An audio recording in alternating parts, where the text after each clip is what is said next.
And when we unite across the communities of color and we stand together, we will come out of this even stronger because we are resilient. We have seen this in our history, and we see this today with the outpouring of support and activity at the local and national level to fight this pandemic and to fight the hate and racism we see and have felt for far too long. We offer this summit as a place of learning and healing, with the hope that you walk away feeling empowered to share your stories, to speak truth to power, and to advocate unapologetically for what we know our community needs. And now it is my honor to introduce an incredible champion for our community, Representative Judy Chu from California's 27th District. She is chair of the Congressional Asian Pacific American Caucus, chair of the House Small Business Oversight Committee, and serves on the House Ways and Means Committee. She is such a wonderful role model for so many of us. Representative Chu is the first Chinese American woman elected to Congress in history, and one of her proudest accomplishments was introducing and passing a congressional resolution of regret for the Chinese Exclusion Act of 1882. Today, she continues to be a strong voice for the AAPI community, fighting for us to receive the resources we need during these difficult times. We are so pleased to have her with us tonight to help open our summit and welcome all of you. Good evening. I'm Rita. Hello, I'm Congressmember Judy Chu, and it's my privilege to welcome you to the opening of the OCA National Virtual Summit on Resilient Communities. I know that the social distancing requirements have been difficult for many of us, but that is why events like today's mean so much to me. It's especially important that we can find ways to connect like this right now because of the dual crisis we are facing. Over 144,000 Americans dead from coronavirus, and the terrifying police brutality triggered by the shocking murder of George Floyd and countless others before him. On top of this, we've seen a surge in anti-Asian hate crimes and incidents, with over 2,300 incidents reported in just the past few months alone. These crises have made civil rights and xenophobia a focus for the nation, and it is more important than ever that the Chinese American community show our resilience in standing united in opposing the same bigotry and xenophobia that has confronted us in the past. There was a time in our nation's history that the contributions of Chinese Americans were overlooked. The Chinese Exclusion Act of 1882, one of the most discriminatory acts in American history, wasn't acknowledged. The Chinese American railroad workers of the late 1800s weren't even allowed to be in the picture celebrating the completion of the Transcontinental Railroad, despite the fact that they were instrumental in building it. And Chinese Americans who bravely served during World War II were not recognized with the honor they deserved.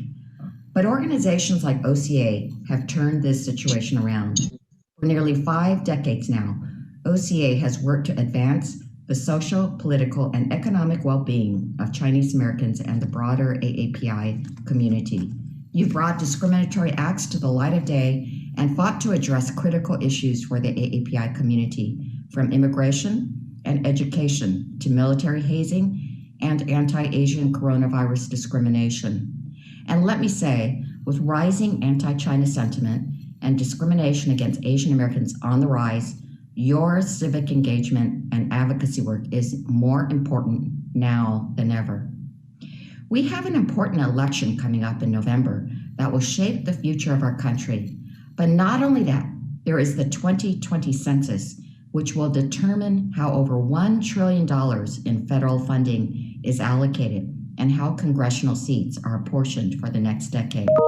So these are both important opportunities for AAPIs to get involved and make our voices heard. This is especially critical as Asian Americans have increasingly become the targets of anti-Asian coronavirus hate crimes and incidents in which innocent Asian Americans are being targeted with racism and violence. It started in January with dirty looks, insults, and misinformation that Asian American restaurants and businesses were more likely to have the disease and should be avoided. But in the last few months, it's escalated to spitting, yelling, and physical attacks against Asian Americans all across the nation. This xenophobia has been exacerbated by President Donald Trump, who is trying to direct anger at China in order to deflect blame for his delayed and failed response to the pandemic. He and his followers have repeatedly used the term China virus, China plague, and now Kung flu to refer to coronavirus, even though health experts at the CDC and World Health Organization have repeatedly warned not to associate the disease with specific geographic locations or ethnicities due to the stigma it causes. And the impact has been stark. According to one recent survey, 77% of Americans blame China for the coronavirus. And a new survey released by Pew Research shows that approximately 40% of Asian Americans have reported adverse experiences due to their race or ethnicity since the pandemic began. According to data compiled by various AAPI hate crime reporting sites, there have been over 2,300 anti-Asian hate incidents reported in recent months, and I worry that this trend will only continue as the virus continues to surge across our nation. The danger of this anti-Asian bigotry is what led us in CAPAC to take action immediately. We've taken President Trump and his followers on every time they've used the term Chinese virus or Wuhan virus and the racial slur Kung flu. We've issued statements, written letters to the White House and Department of Justice, and held press conferences to denounce such racist terminology. We've taken actions in Congress as well. We've introduced a congressional resolution to condemn anti-Asian coronavirus hate crimes and incidents, and we got an anti-hate crime bill, the No Hate Act, passed out of the House. I was so gratified to have the support of my colleagues in the Congressional Black, Hispanic, and Native American caucuses as well, who've repeatedly joined with CAPAC to condemn anti-Asian xenophobia. That unity in the face of prejudice is what we can achieve when more people from diverse backgrounds get involved in politics and make our voices heard. And that's why I'm glad you're taking part in today's summit. I want to encourage all of you to get involved and be a force for change, whether it's getting involved in your local community, completing the 2020 census, or registering to vote and making your voice heard at the ballot box. There are so many ways that AAPIs can make a difference. So thank you again for inviting me to join you today, and enjoy the rest of your summit.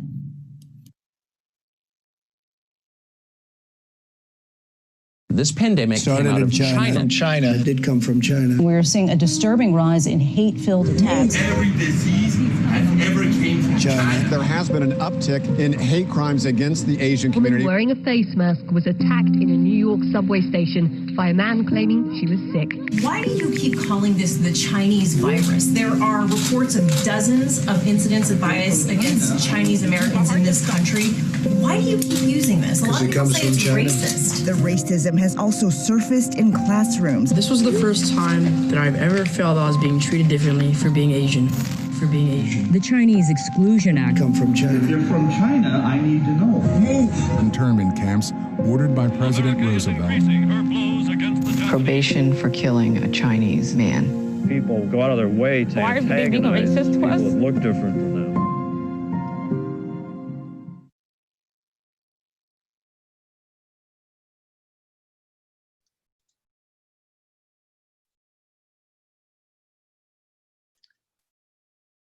Good evening.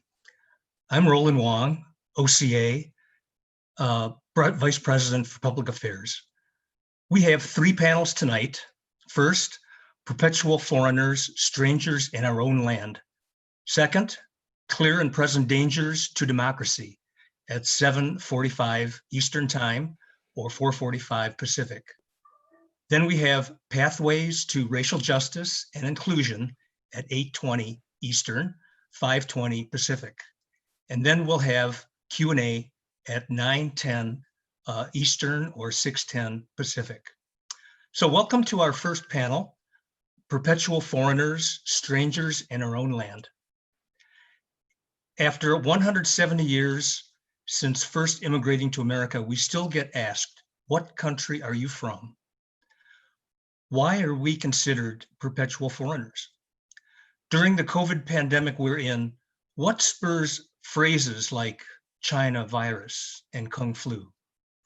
We have historian and professor Erica Lee and advocate and lawyer Don Tamaki, who have played key roles in defining APA history and defending our rights.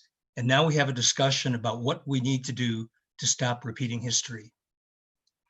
Introducing our panelists, we have Professor Erica Lee, Director of the Immigration History Research Center, Regents Professor of History and Asian American Studies at the University of Minnesota. She is Vice President of the Organization of American Historians, and she's written The Making of Asian America and America for Americans, A History of Xenophobia in the United States. She was honored with the OCA Pioneer Award in 2015. Welcome, Erica. Thank you. Don Tamaki is managing partner of Minami Tamaki, LLP. He served on the legal team that reopened the 1944 US Supreme Court case of Fred Korematsu overturning his criminal conviction for defying the removal of 120,000 Japanese Americans. He served on the legal team, filing an amicus brief in Trump versus Hawaii for the children of Fred Korematsu, Gordon Hirabayashi, and Min Yasui, reminding the court that in 1944, it abdicated its role as a check on the executive branch that led to a civil liberties disaster, demonstrating the peril to democracy when the court blindly defers to the government's unsubstantiated claim that national security justifies curtailment of fundamental liberties. So, as a matter of history and looking in the mirror, what spurs people to use phrases like China virus and Kung flu? And perhaps you can recall elements in history where epithets have been raised. So, Erica? Sure. I mean, that is the question to be asking right now. And the video that started our evening of panels made clear that this is coming from our political leaders. These are political choices that some are making to conflate this horrible global pandemic to a specific nation and peoples. And of course, as the video also showed, this is nothing new. This is not happening out of a vacuum. It's not just something that's happening in 2020. It's been very, very clear that the pandemic and our response has revived larger racist, anti-immigrant narratives, part of our long history of anti-Asian racism, part of our long history of xenophobia.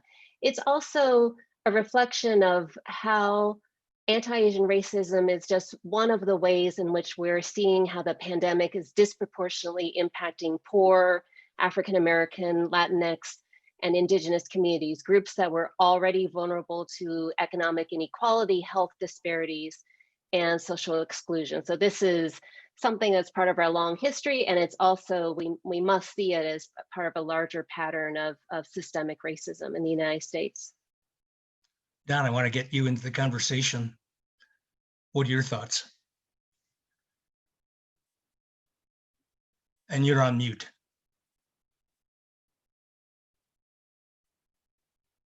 There. Thank you, OCA. Thank you, Roland. And thank you, Professor Lee, for your comments. Yes, it's part of a long history of discrimination that Asian Americans have suffered, but of course, other groups as well. Asian Americans simply being a part of that history. I mean, one of the good things about the Black Lives Matter movement, and it is a movement, I think we're seeing something we haven't seen in 50 years, is it shines a light on what Erica just referred to as systemic racism. And that the manifestations of systemic racism are the horror, for example, of the torture murder of George Floyd and the killings of Breonna Taylor and Eric Garner and Ahmaud Arbery and so many others. The rounding up of Japanese Americans during World War II for no other reason that they happened to look like the enemy at the time. or the Chinese Exclusion Act or any of these others. But the underlying culture and values of this systemic racism is really a part of a larger playbook.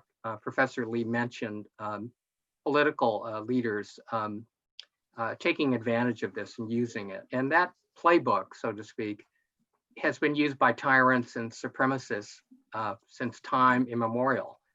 One, it begins with appeals to prejudice. Secondly, engaging in fear-mongering and scapegoating. And thirdly, trafficking in alternative facts, in conspiracy theories, and falsehoods in order to achieve not the ends of justice or equality or of democracy, but rather a political end to maintain power of a certain group in power. And we've seen that play out time and again in our own history. So as Erica is going to talk about some of those things in Asian American history, I think we should just bear in mind that it's part of an outward manifestation of a system and a culture based on racism. And currently, when the president talks about kung flu or Chinese virus, the canon is starting to tip and point in our direction. But we ought to realize that maybe we're 1 or 2 degrees of separation for those people currently being targeted on the border, or Muslims, or African Americans that are profiled, and so on and so forth. So we're part of a bigger picture that we're connected to. I'll stop here. If I could just add to that, one of the things that's so impactful is thinking about the massive changes in immigration policy that have happened just during the pandemic. So if we mark it as when the WHO identified the novel coronavirus as a global pandemic to today, there have been 48 executive actions that have been passed. Some of them we have heard about because they make national news. Others have been slipped by with few of us noticing. But when you look at all of those pieces together, the virtual end of asylum on the US-Mexico border, the attempt to stop the migration of international students, a vast majority of whom are from Asia, the end of our refugee resettlement program. When you see all of those pieces together, it's clear, it's very revealing what Don was just talking about, the ways in which we're all part of this larger system that has created so much inequality and continues to today. So what is the reason for the phobia? Is it anti-immigrant? Is it nativism? Is it geopolitical, or all? It's all, so terminology, I really like to have my students think about these terms: xenophobia, fear and hatred of immigrants. A lot of people think that it's bigotry, it's prejudice, and I really want to emphasize that it's something much greater. It's a really deep-rooted and promoted fear, a fear so great that we're supposed to run away from this danger, do everything that we can to protect ourselves. It's also about religion. Fear of Muslims, fear of religious minorities, Catholics first, then Jews, then Muslims. But we also know that religion is often racialized, right? So certain groups who practice certain faiths are seen as not just religious others, but racial others, that their beliefs are somehow built into their biology. So that's where I get to the heart of race. We know that from the very founding of our country, that African Americans, indigenous peoples were treated as our country's first outsiders, inferior, unfit to be citizens, stripped of all humanity, forced from their homes, cultural genocide and war waged upon indigenous Americans. How we've treated African Americans and American Indians have shaped how we've treated immigrants. Sometimes it's been a matter of national origin, ethnicity, religion, gender, class, sexual orientation, but always and especially race. And this is where I think, the lessons from Asian American history are so important, but also our history of public health. Because there's been a really strong trend that immigrants have been considered, a foreign invasion, a pathogen to the nation. And we've treated every group, from Germans to Irish to the Italians to Jews, we blamed them for certain diseases like typhoid and cholera and so forth. But there's something very particular about Chinese that has been in the US associated with disease, with uncivilized and strange exotic eating habits, with crowded tenement buildings, with inferior lifestyle. So we know that in Chinatown in 1900, San Francisco, Chinatown was barricaded overnight during an outbreak of bubonic plague.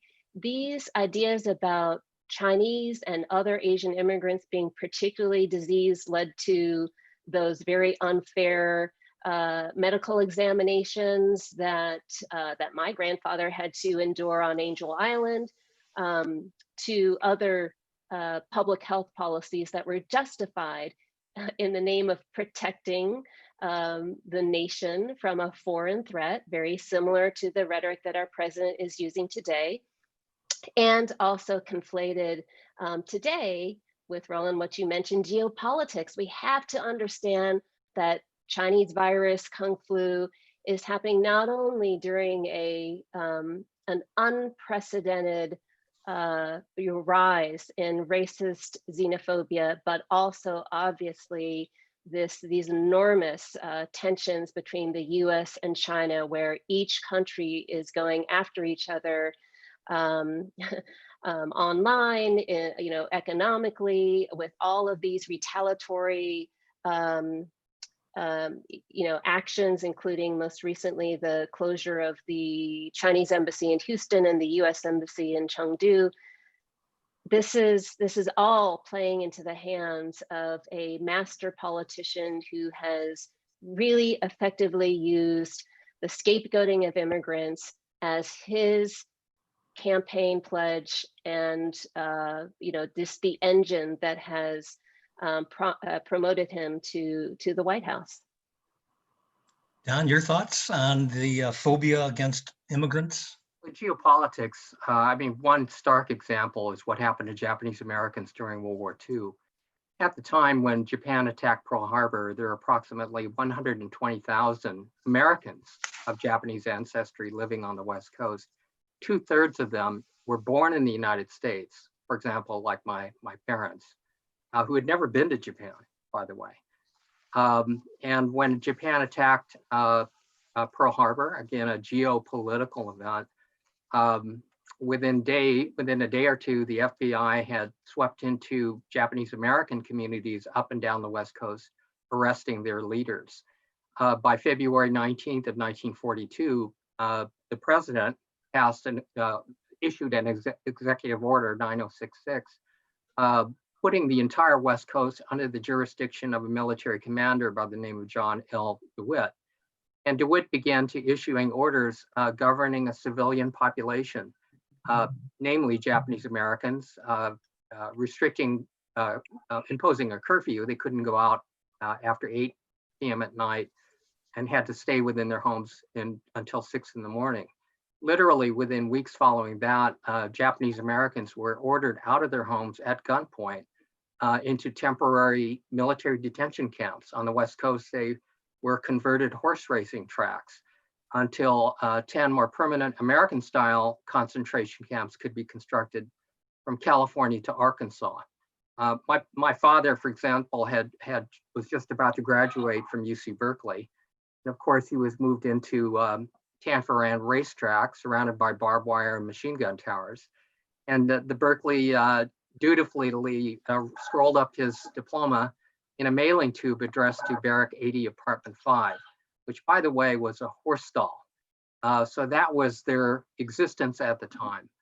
And so just to give you a little bit of background on how the culture of racism is so strong that neither the Constitution nor facts matter. By the end of 1942, almost 120,000 people had been incarcerated. They'd lost their property, they lost their jobs, some even had lost their lives on the naked assertion by the government alone that this population was dangerous and needed to be locked up to make the nation safer. At that time, not a single, and throughout the war, not a single Japanese American was ever charged, let alone tried and convicted of espionage and sabotage. Fred Korematsu, among three courageous litigants, Gordon Hirabayashi and Minoru Yasui being the others, challenged these cases all the way up to the US Supreme Court in 1943 and 1944. The government defended against their challenges by claiming that Japanese Americans were essentially spying for Tokyo. To their surprise, in 1943, 1944, they lost. And those cases stood for the next 37 years until, quite by accident, researchers Aiko Herzig, Yoshinaga, and Peter Irons stumbled upon secret FBI intelligence reports, reports from the Federal Communications Commission, reports from the Navy, all of which said that Japanese Americans had done no wrong, posed no danger, and the Navy had even said they should never have been rounded up. And when the Department of Justice attorneys responsible for putting together the brief in defense of these programs began to deal with these issues, they realized that they were about to tell lies to the US Supreme Court. Because again, the Army's claims was that this was all justified because Japanese Americans were disloyal.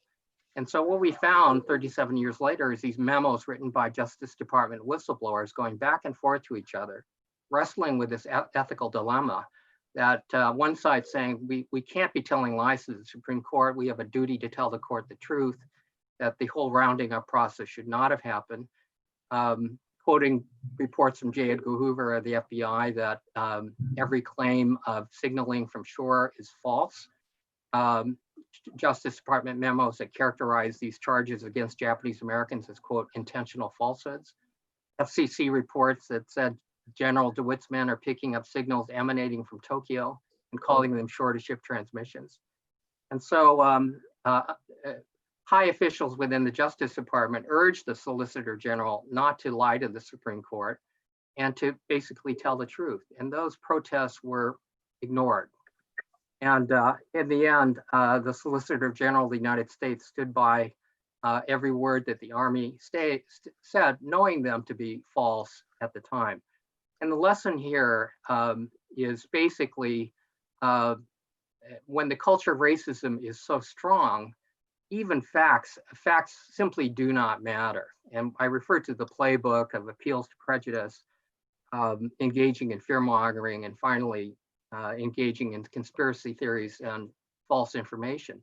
Well, to that end, the government engaged in a pattern of suppression, destruction, and fabrication of evidence in order to manipulate the outcome of the Korematsu decision, even if it meant lying to the US Supreme Court in that matter. Now, for the court's part, we have three branches of government, each supposed to be co-equal to each other, to be a check and balance against the abuses that might occur. The founders realized that without such a check and balance, a tyrant or a king could easily rise to power. And when the government invoked essentially national security, as it does today, instead of asking any questions, the court stood down and abdicated its traditional role of asking probing questions. And their position essentially was, if the Army tells us that this is good for the country and locking up 120,000 people makes the country safer, then who are we to question the Army? We believe the government. And so the result, of course, was a civil liberties disaster. I'm going to leave it to panel number 2 and Professor Bilhong Hing to talk about how that played out and history repeated itself in Trump versus Hawaii, the Muslim ban. But to Erica's point, the Chinese Exclusion Act was probably the first travel ban in 1882. And again, we're seeing history play out again. I note in the panel number 2, Dale Manami will also talk about the threats to democracy. And the culture of racism is so strong again, that neither the law or the Constitution or facts matter. Democracy itself is threatened. We know, of course, people of color are deprived of their liberties and sometimes even their lives, but the entire democratic system becomes threatened. I'd like to pose a last question for the two of you. In your opinion, given all that we've heard during this session, what is your opinion about what we need to do to stop repeating history? Erica? Yeah, so first, I can't tell you how many people, when I first enter the classroom or when I'm giving a public talk, I'll finish my spiel and someone will come up to me afterwards and say, I never knew that happened. I've never heard of that. And I distinctly remember being a college student and despite growing up Chinese American, despite growing up, seeing Angel Island every time that we crossed the Bay Bridge, I distinctly remember that moment when I also had that same thought. I had no idea that this had happened. I'd never heard of the Chinese Exclusion Act. This is why my family never talks about Angel Island. It's extremely frustrating many, many decades later to still be hearing those comments from students and at public schools, at private schools, from every generation of person possible, despite all of the great scholarship, activism, documentaries, films, literature, novels, etc. There's so much out there now that my generation didn't have access to. So, the first thing that we absolutely need to do is we must know our history. We have to know our history. One of the things I've noticed as part of the COVID-19 pandemic and the rise in anti-Asian hate crimes is this sentiment from people saying, I never thought that this would happen to me. I thought that we were okay, we as Asian Americans. And for me, I'm a cynic. This is what I do for a living. I do Asian American history. For me, I had a really different reaction. I had a growing pit in my stomach. I wondered, when is it going to happen? It's just a matter of time. If history tells us anything, we are going to be targeted, and we have not been safe. So it's not going to go away. And when we know this history, we can better understand that this is not just a blip. It's not going to be solved with someone new in the White House. We have to view history as something more than timelines, something more than those portraits of the presidents that often, line classrooms. It's something that affects us. It's something that is living, it's dynamic. It impacts not only the ways in which we see ourselves, but it leads to precedents. It leads to those playbooks that Don was talking about. When we denigrate and demonize a certain population and we pass laws to justify that demonization, it sets a precedent that makes it much easier for us to do it to other groups, to maintain and expand those policies. We can't forget that the Chinese Exclusion Act was passed as a temporary measure. It was only supposed to last for 10 years. It lasted for 61.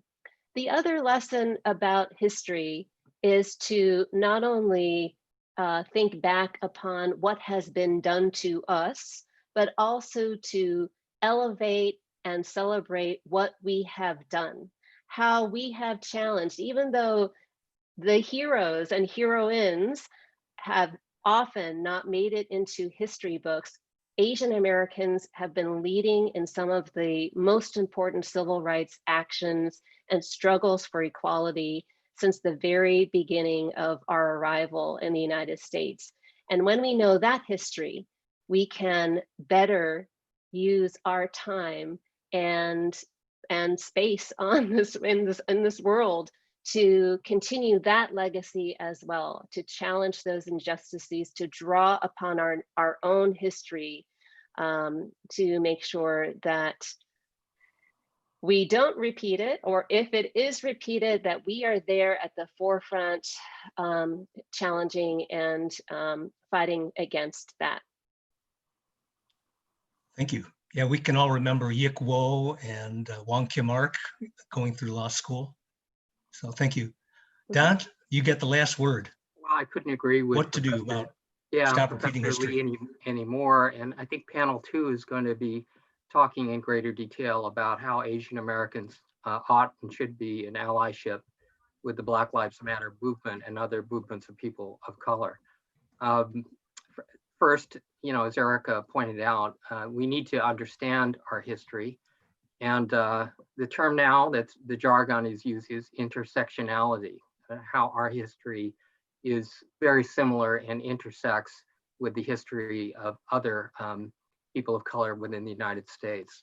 And that informs us basically, where we are and how one group is impacting another. At the end of slavery, people were looking for a newer and cheaper source of labor after slavery ended, and that happened to be Asian Americans.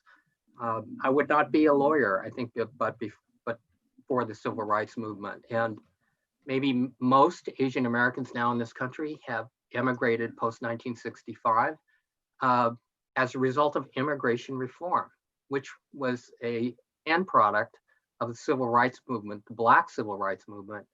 And that reform eliminated racist quotas that had replaced them with a policy of family reunification, which in turn led to immigration that we have now, and also preferences based upon skills.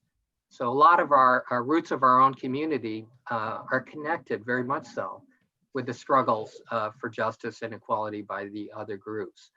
I think we, as Erica points out, we know something about these policies. We know something about immigration. We know what it means to be targeted. We have standing because of that to lead our own community and to be part of leading the public.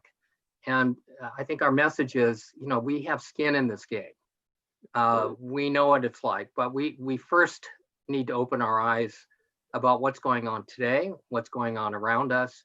And I think panel 2 will be a nice segue into current, what can we do? Thank you.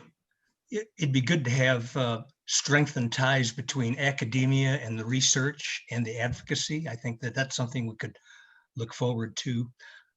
I want to thank Professor Lee and Don Tamaki for being part of panel 1, and I'll hand it off to Eva Patterson for panel 2. Thank you very much. Thank you. Thank you.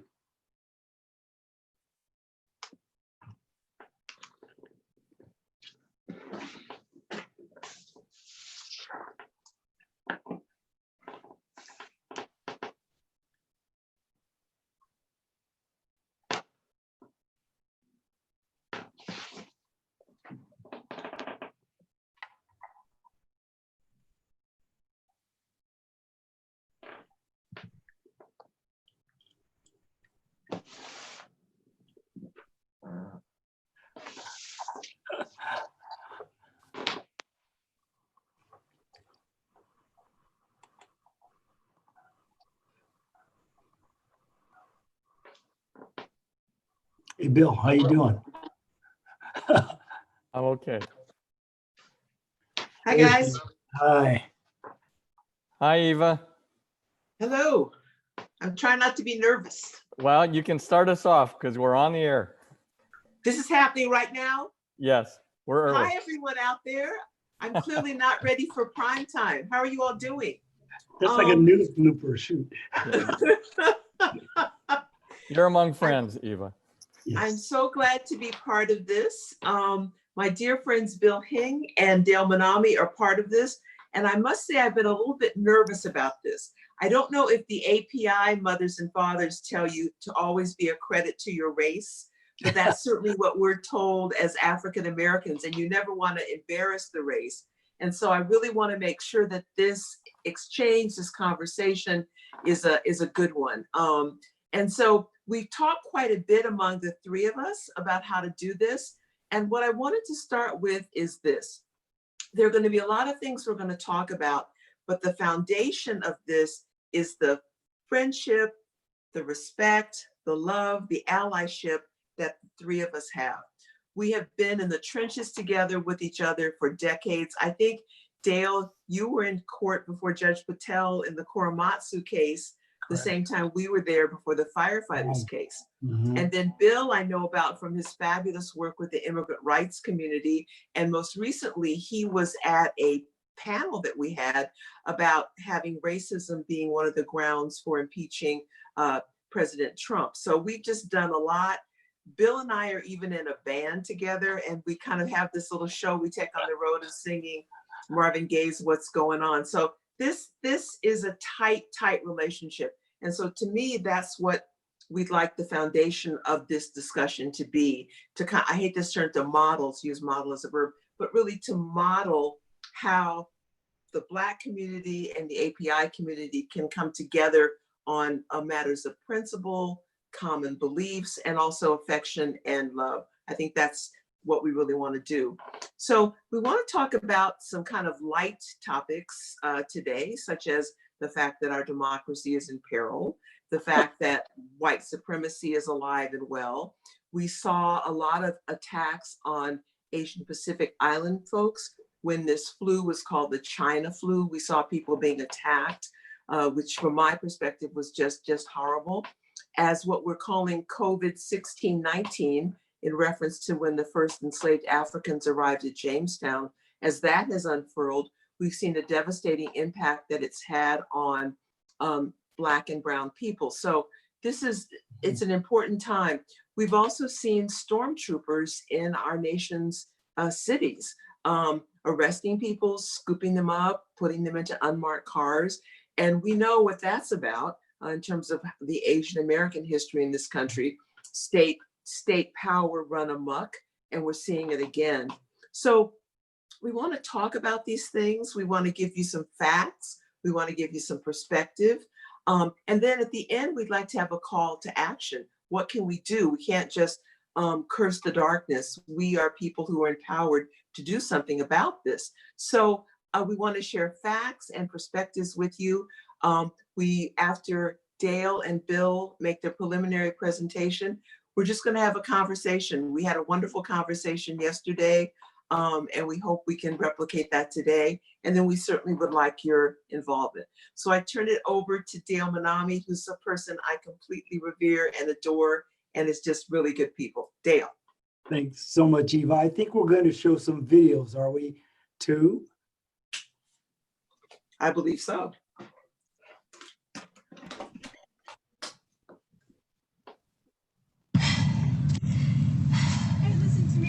We don't play games here anymore, okay? Next time you ever talk to me like that, you're gonna get your ass kicked by my family. They're gonna fuck you up. What did I do? Right. They're gonna fuck you up. What did I do? Because you are an asshole. Look at the whole stairs to yourself. You had these stairs and that Why don't you go somewhere else where you can go to a gym? This is not just for you. Oh, you Get the fuck out of this world. Get the fuck out of this state. Go back to whatever fucking Asian country you belong in. Okay, racist. Fucking bitch. This is not your place. This is not your home. We do not want you here. You put that on Facebook. I hope you do, because every fucking person will beat the crap out of you from here on out. Don't you ever say, oh, Jesus, to me when I want to use the stairs, you little bitch. There's a Whoa. Okay, say that again. We're babies. Yeah, say that again. Oh, now you're shy? Say it again. Say it again. Now you're shy? What's wrong with you, man? Say it one more time. I'm saying. I'm sorry, you need to leave. Yeah, you need to leave. That is not appropriate. Trump's gonna fuck you. You fuckers need to leave. Oh, you need to leave. No, you need to leave. What's wrong with you? Fucking Asian piece of shit. Oh my God. Get out of here. Yeah, I'm out. Get out. You are not allowed here. I already put my No, you do money not down. talk to our guests like that. Get out now. Who are these fuckers? They are valued guests. Oh, are they? Yes. Yeah, they're valued guests. Yeah, fuck you. You're a racist. You are not allowed here ever. Yeah, really. No problem. I'm saying.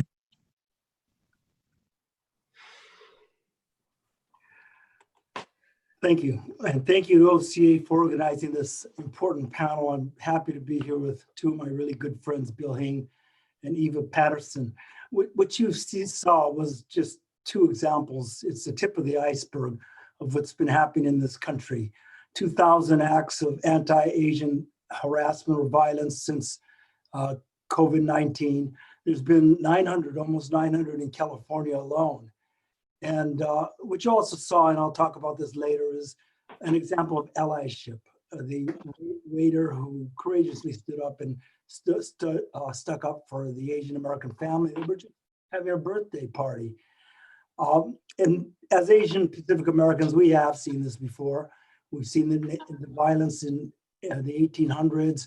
We've seen it in 1942 when Japanese Americans taken to camps. We remember the brutal murder of Vincent Chin. And it's like this river of racism that runs through this country that occasionally overruns, it overflows its banks during times of crises. And we could probably be in no worse a crisis than we are now. An out of control pandemic once in a century that is seemingly uncurable at this point. We have a devastating economic crisis with people out of work, millions out of work. We have a racial divide that seems to divide this country, rend it apart possibly. And we have a president whom I believe is a white supremacist. It's also an election year. And what that means is things are taken to extremes. And in the case of this president trying to get reelected, we're seeing a demonization of minority groups, marginalized groups, immigrants, people of color. And like Don said earlier, which I watched, it's the playbook for the reelection of the president. By denouncing China, Black Lives Matter, he's deflecting attention from his abject failure to provide leadership and help us get through this coronavirus terrible, terrible situation. Or as Eva said earlier, he's fomenting violence himself by sending his paramilitary troops into areas of peaceful protest and essentially creating a crisis, creating clashes, creating violence so he could stand up and claim to be the law and order president. Those are the two pillars that his campaign is now working on. And they are connected as part of a cynical election strategy. Again, we've seen this before in 1942. There was a gubernatorial election. Earl Warren, who became a Supreme Court justice, but was running for governor. And he used Japanese Americans as a scapegoat and called for their entire removal, banishment from the West Coast states, as Don pointed out earlier. In the Cold War, we saw Chinese Americans being scapegoated as allies of the Chinese government, as disloyal. And in the economic crisis of 1982, we saw the brutal murder of Vincent Chin by two out-of-work auto employees because of their failure, because of America's failure to compete with Japan. And Japan then, of course, became the boogeyman in that whole scenario. I think the vicious murder of George Floyd woke us up. It shocked us, but in some ways created a new day in this country. When Americans were cloistered at home because of the CV-19, we watched it over and over on screens, on televisions, on computers. And in a way, it forced us to look inside of ourselves and examine our own values, our own attitudes, our own prejudices, our own biases. And it also forced us to look outside to what is institutional racism, a racism that existed in this country since its beginning. In fact, a lot of the economic structure was based on racism. And so when George Floyd's murder occurred, and we all saw that, it resonated with Asian Pacific Americans. We saw this again on TV, and We saw an upsurge in the targeting of Asian Pacific Islander hate crimes. We get a little taste of what African Americans have gone through. I mean, it's not 400 years of slavery. It's not the systematic destruction of entire families or the lynchings or the discrimination or the daily humiliations or degradations, but it is a taste. And so we do have some sense of empathy for what is going on. I'm actually mostly heartened by the protests that are occurring, by the technicolor, multicultural groups that are coming together to protest on the streets. It's interesting to see white people leading demonstrations against racism in white suburbs. That's never happened before. And like Don said earlier too, this is like the civil rights movement. It's a chance for us, hopefully, to make long-term structural changes. It gives me hope. For Asian Pacific Americans, I think we need to connect to our struggles, to the Black Lives Matter and all others who are fighting racism or tyranny, including immigrant groups, which Bill will talk about, because our histories are interconnected. And the more we recognize our common cause, the common values, the commonalities among us, the more allies we have, the more power we have, the more we have the ability to affect things in politics, in the media, and on the streets to combat both racism, essentially this virus of racism. I think for Asian Pacific Americans, we need to examine our own racism against African Americans, because we know it's there, it exists. But it's just as much for African Americans to understand and examine their attitude toward Asian Pacific Americans, because the need for allyship is reciprocal. We should not expect support from others if we are not giving them support, and vice versa. I think a good example of that is currently the Proposition 16, which calls for the repeal of the anti-affirmative action law of Proposition 209. It's a chance for us to show our allyship. It's a watershed moment for Asian Pacific Americans to not only serve our own interests, because affirmative action actually does benefit Asians Americans in education, as Bill will point out, but also in government contracts, among other things. So I think right now we need each other more than ever. And with each other's help and with each other's collaboration, I think we have the chance to rebuild or build again the country that we all had affection and love for and had ideals to become a egalitarian place for all of us. So thank you. Thank you, Dale. Bill? Thank you very much, Eva. I'm going to have a two-roll video in a second, but before I do that too, I just want to say that on my screen, I'm sitting between two icons, Dale Manami and Eva Patterson. And I know that many of the audience may have heard of Dale and Eva, who are two of my idols. When I grow up, I want to be one of them. But here's something that you won't read in the biography that are available to you. Eva is a descendant of slaves, and Dale's parents and grandparents were interned, and my parents were detained at Angel Island for 3 months. So there's an element of similarity there. Tu, why don't you roll the video?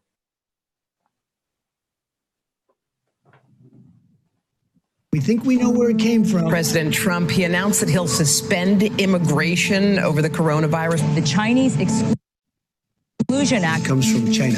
Why do you keep using this? A lot of people say it's racist.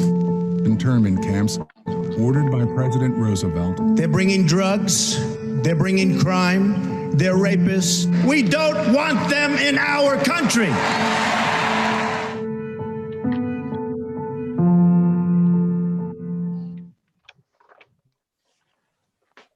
Well, I get the distinct pleasure of talking about Mr. Trump's immigration history, his history with respect to his attack on immigrants. And of course, we all know it started with him what was it, 5 years ago, coming down an escalator and immediately engaging in his anti-Mexican rhetoric. And one of the very first things he did within the first week of being inaugurated was to issue the executive order banning individuals from certain all Muslim countries, majority Muslim countries. And he those iterations of the Muslim ban, and he had to go through 3 of them, finally was upheld by the Supreme Court, as Don said in the earlier panel, in Hawaii versus Trump. And what that does is it distinctly picks on particular people from particular countries. It's very reminiscent of the Chinese Exclusion Act, and it operates and continues to operate in a manner that forecloses people from coming to the United States based on their ethnicity and religious background. And the Supreme Court, by a narrow 5-4 decision, said that this did not violate equal protection, did not violate the religious clause, did not violate due process. And in almost a throwaway line, and I'd be interested in what Dale's comment is on this, they claim to not follow Korematsu and claim to say that Korematsu was not good law anymore and that it was a shameful part of its history, but yet its opinion read like Korematsu. And it's mind-boggling. So he goes from there to any number of things. And I want to point out to you that within the next week, the Immigrant Legal Resource Center is going to come out with a list of 100 actions that the Trump administration has taken against immigrants. And they're going to put it on their blog, and I'll share that with the organizers. The truth is that it's been way more than 100. They wanted to keep it at a round number of 100, but it's probably up around 120, to be honest with you. But he went from there to attacking asylum seekers. And that's what I do mostly in my day life today, is I work primarily with asylum seekers from Central America. And I've traveled to the border every year for the last 4 years to the border at Texas, Arizona, and Tijuana. And we represent over 300 cases in the immigration clinic that I have at USF. And these people are not coming here for a honeymoon or for a vacation. They're fleeing serious violence, gang violence, cartel violence, and domestic violence. And essentially under the cover of, well, they're coming here to harm us, and now under the cover of COVID, they are basically all stopped at the border, forced to live in very, very dangerous conditions in terms of violence at the border, and also in terms of health problems at the border. Then he turned his sights, and this has a lot of relevance to Asian Americans, to birthright citizenship and cutting off family immigration. Because birthright citizenship, to many, attacking the right to become a US citizen, and Roland alluded to the Wong Kim Ark case in his closing a little while ago. Birthright citizenship, a lot of people attack it because of Mexicans who come here and their children are automatically citizens. But the truth is, there's a whole industry of Asians that come to the United States. It's birth tourism. And they pay to come in, they go to the San Gabriel Valley or even out in Pleasanton, and they arrange to have their kids born here, and they're automatically US citizens. And there have been criminal prosecutions in the last several months that have prosecuted some of the organizers of these so-called birth tourism rings, and the defendants are Asian. Family immigration, which Don alluded to earlier, which has led to the development of immigration, the communities that we know as Asian American today, that's because of the 1965 laws.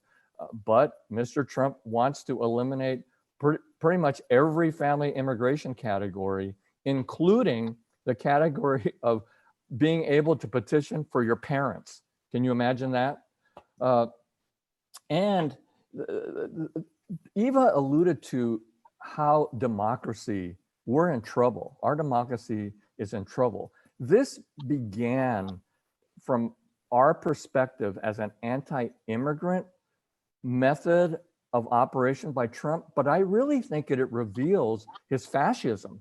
And the evidence of that is, for example, many of you know that a month ago, the Supreme Court struck down his rescission of DACA.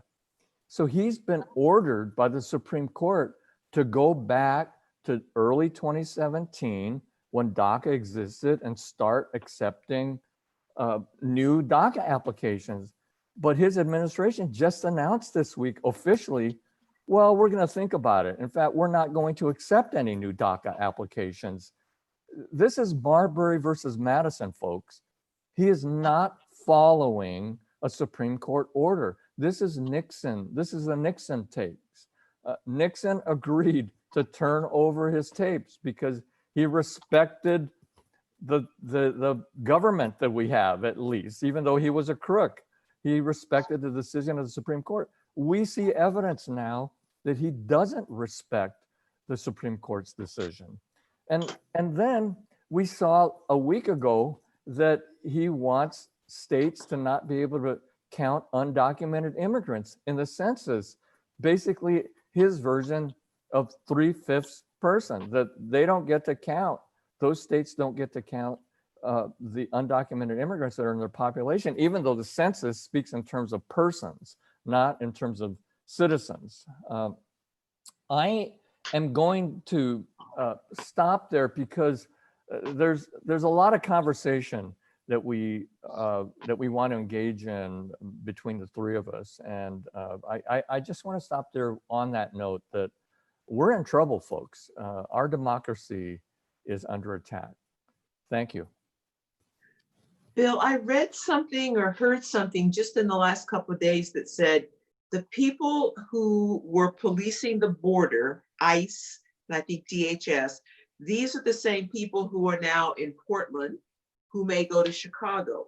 And what I read is that they're used to dehumanizing the immigrants at the border, and they actually asked to go north so they could do their evil up north. So how do you fit all this into your analysis? Because when you were talking, I thought, wow, it is fascism, and we can just scoop you up and put you in an unmarked car, and we're not going to have any insignia.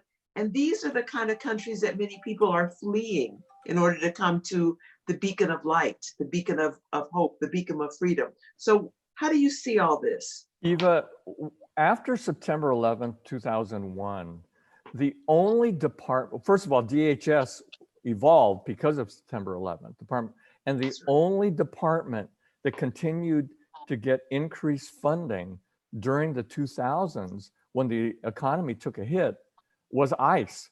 That was the department that got increased funding during that whole time, increased personnel and military hardware. They are trained as military.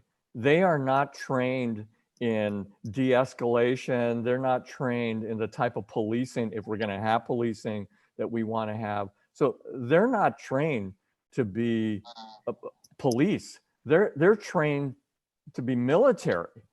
And so the fact that they asked to go to Portland to be part of this federal militia, it tells us, and the administration sent them there, this is about othering. This is about, you people don't belong here at the border.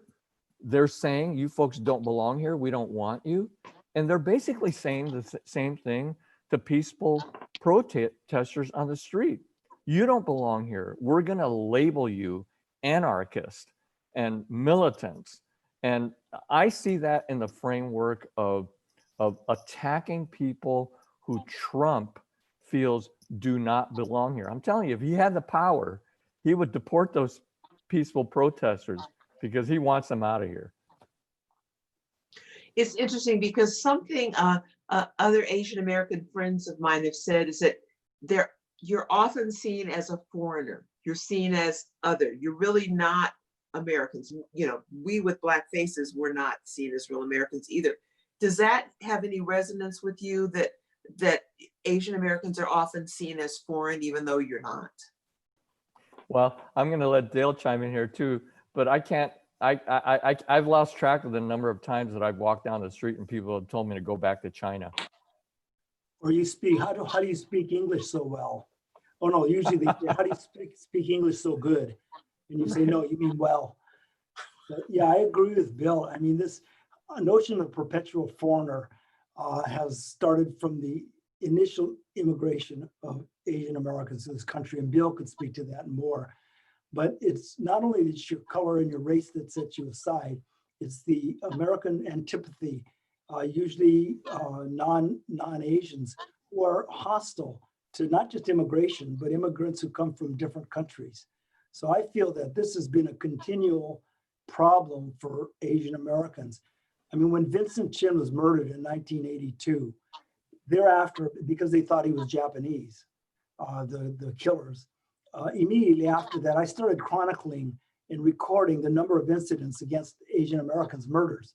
And Vietnamese were killed for being Chinese, thought being Chinese. Chinese were being killed for being thought of as Vietnamese.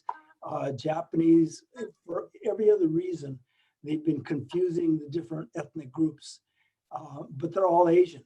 And so that's one reason we kind of have to stick together, because, you know, to the outside public, many of us look alike. But that notion of a perpetual foreigner is one of the most pernicious and dangerous misconceptions, which is actually used politically as well and has plagued us to this day. Well, you know, Eva, you know, that perpetual foreigner phrase, I'll be honest with you, I think that underlied in some respects Proposition 209, because I think it was a message by the white majority in California that even African Americans don't belong here, that even African Americans should not be part of the polity. And I just am so grateful that you've led this effort to overturn Prop 209 through what is now called Proposition 16 that's going to be on the November ballot. I wonder if you can tell us how you were feeling back when Prop 209, you were in that battle, happened, and you were deflated, I know, and how you've had the energy to maintain the battle and brought it up to this level today. And even talk about the Asian Pacific American involvement, both pro and con. Yes, yes. Dynamic. Well, it's very interesting because there is a view that affirmative action only helps Latinos and African Americans, and that it will keep Asian American kids out of the flagship schools, particularly UCLA and Berkeley. There's also a case at Harvard where some segments of the Asian American community are fearful for their children. And I understand people caring about their kids. The data we have seen indicates that the percentage and numbers of Asian Americans getting into the flagship schools has not increased as a result of Proposition 209. It's an interesting question that you asked me, Bill, because people may not know that part of the genesis of Proposition 209, which banned the use of race, ethnicity, gender in employment, education, and contracts, it came when some white professors back east heard that the proportion of teachers of color had to mirror the proportion of people of color in the student body, and they were freaking out.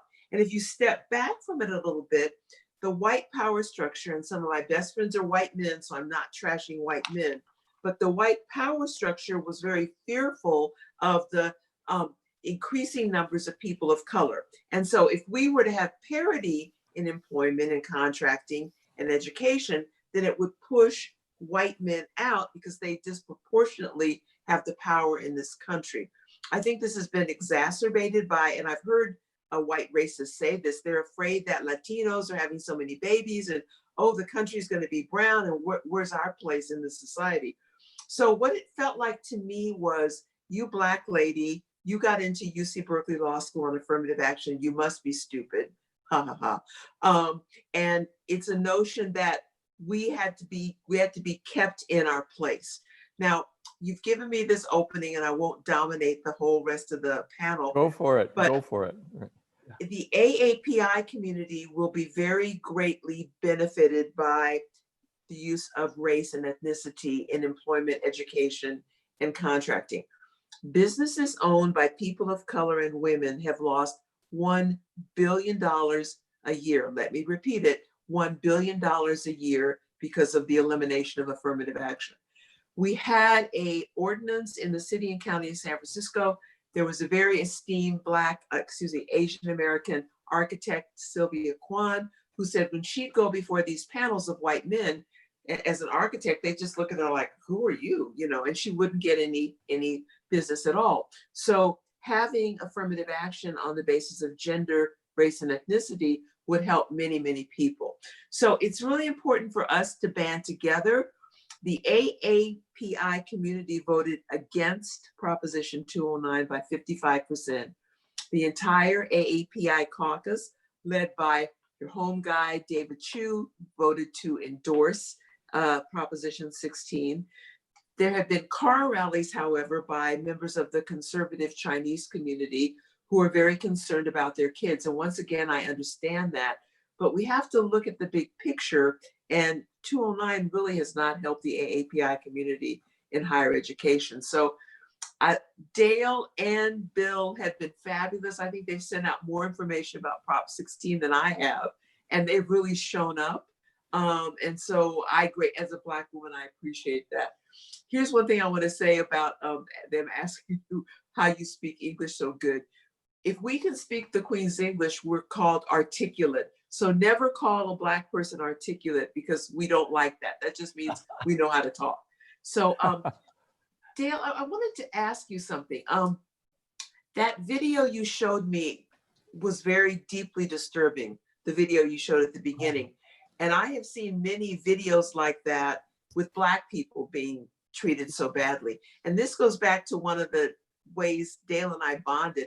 I used to think everybody loved Asian Americans, they hated Black people, and Asian Americans had it easy. And Dale went, girl, are you crazy?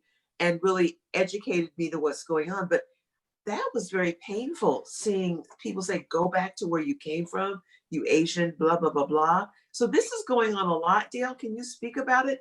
And a lot of it is done by Black folks. So I've got to step up and say, we've got some messed up Black people.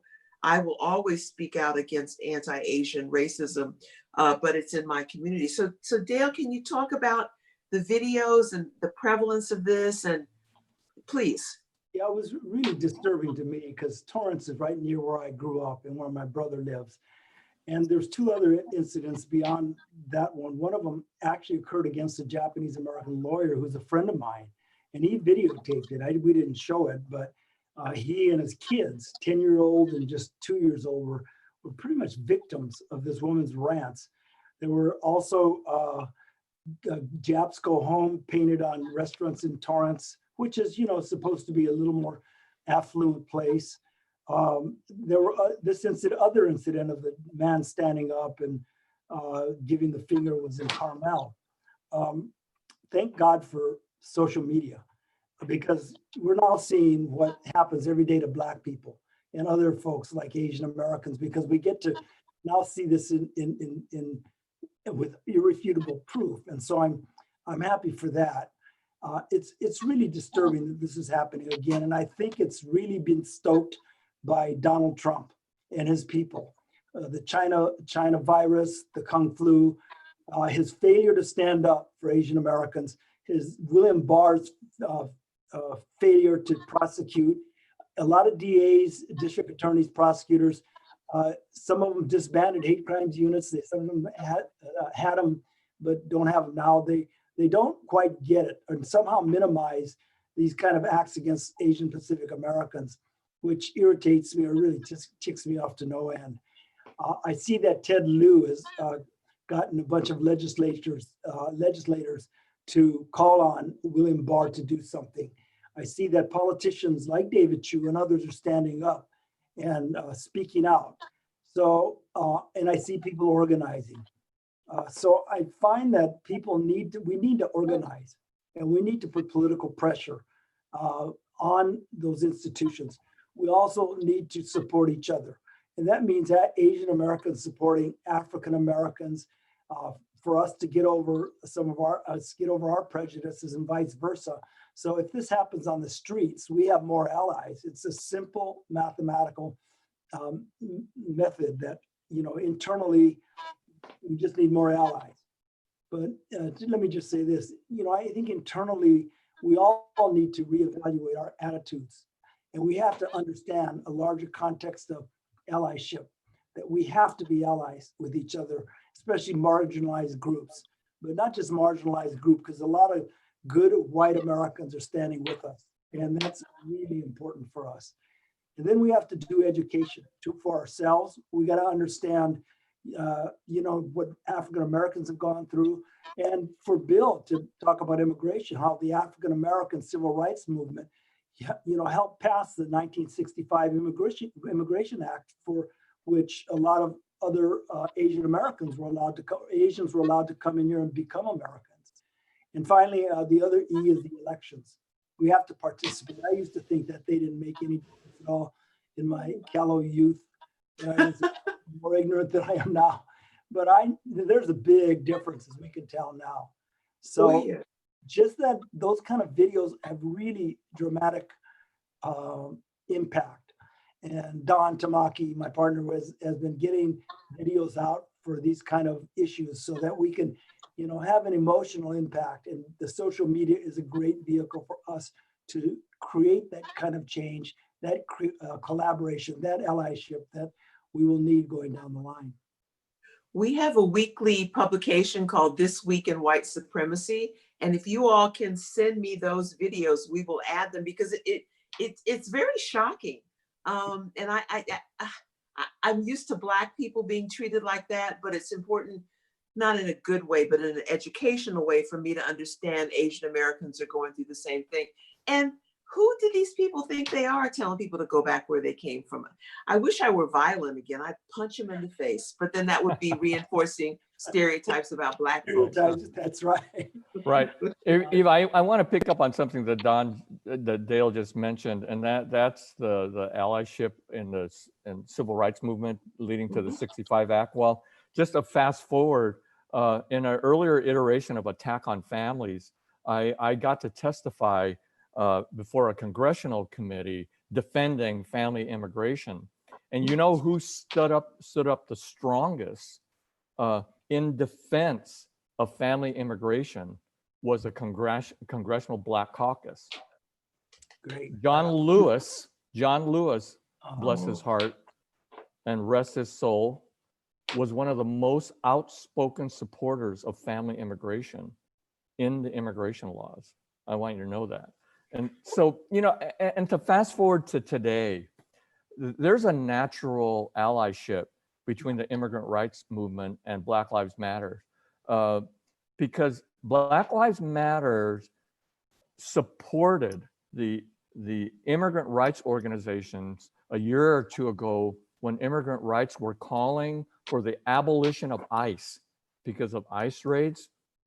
Black Lives Matter, the Black community was right there with us.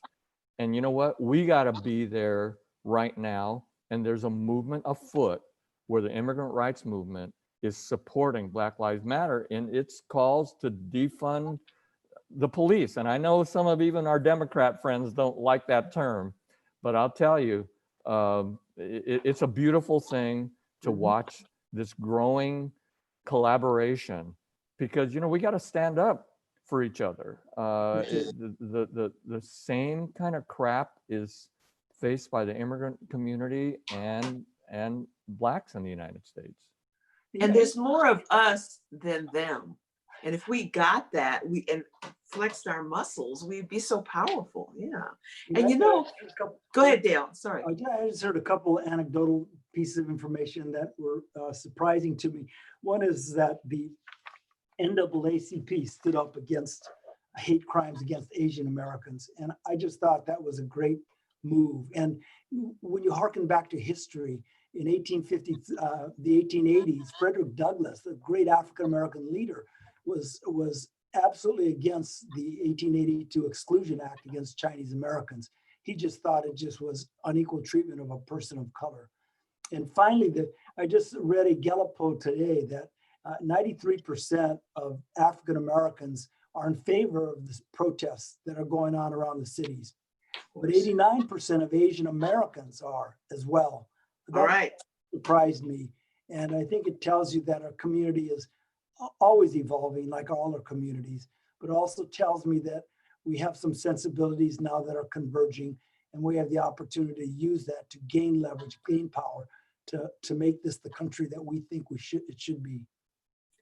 Dale, are things evolving naturally for that allyship, or are there things aside from what you said before that we should do to consciously strengthen our bonds? I think we have to consciously strengthen our bonds. Some of it is natural, but I think more so we have to make a concerted effort to seek out both the leaders, seek out each other, and try to collaborate on issues and like we're doing right now. And I thank OCA for doing this too, by bringing this panel together, by bringing on an icon of progressive politics and social change, Eva Patterson. I think that brings us together to a point where symbolically, I mean, and actually we need to work together. I agree. Bill, do you think it will just, the allyship will just naturally evolve, or do you think there are conscious things we should do to bring our groups together? Well, I think we have to be conscious. Two things, and as we're all getting older, it used to be, 20, 30 years ago, we used to say, well, we are the younger generation, maybe more than 20, 30 years ago. And it was more natural for us. It just seemed more natural for us. And if that's true, then it ought to be the same for those that really are the younger generation today. And I really wish that they would take the time and effort to reach out. We have to work at this, and I'm guessing that most of the people in the audience out there are younger than us. I won't reveal how old we are. Everybody's younger than us, Bill. I know. But it's kind of your responsibility now.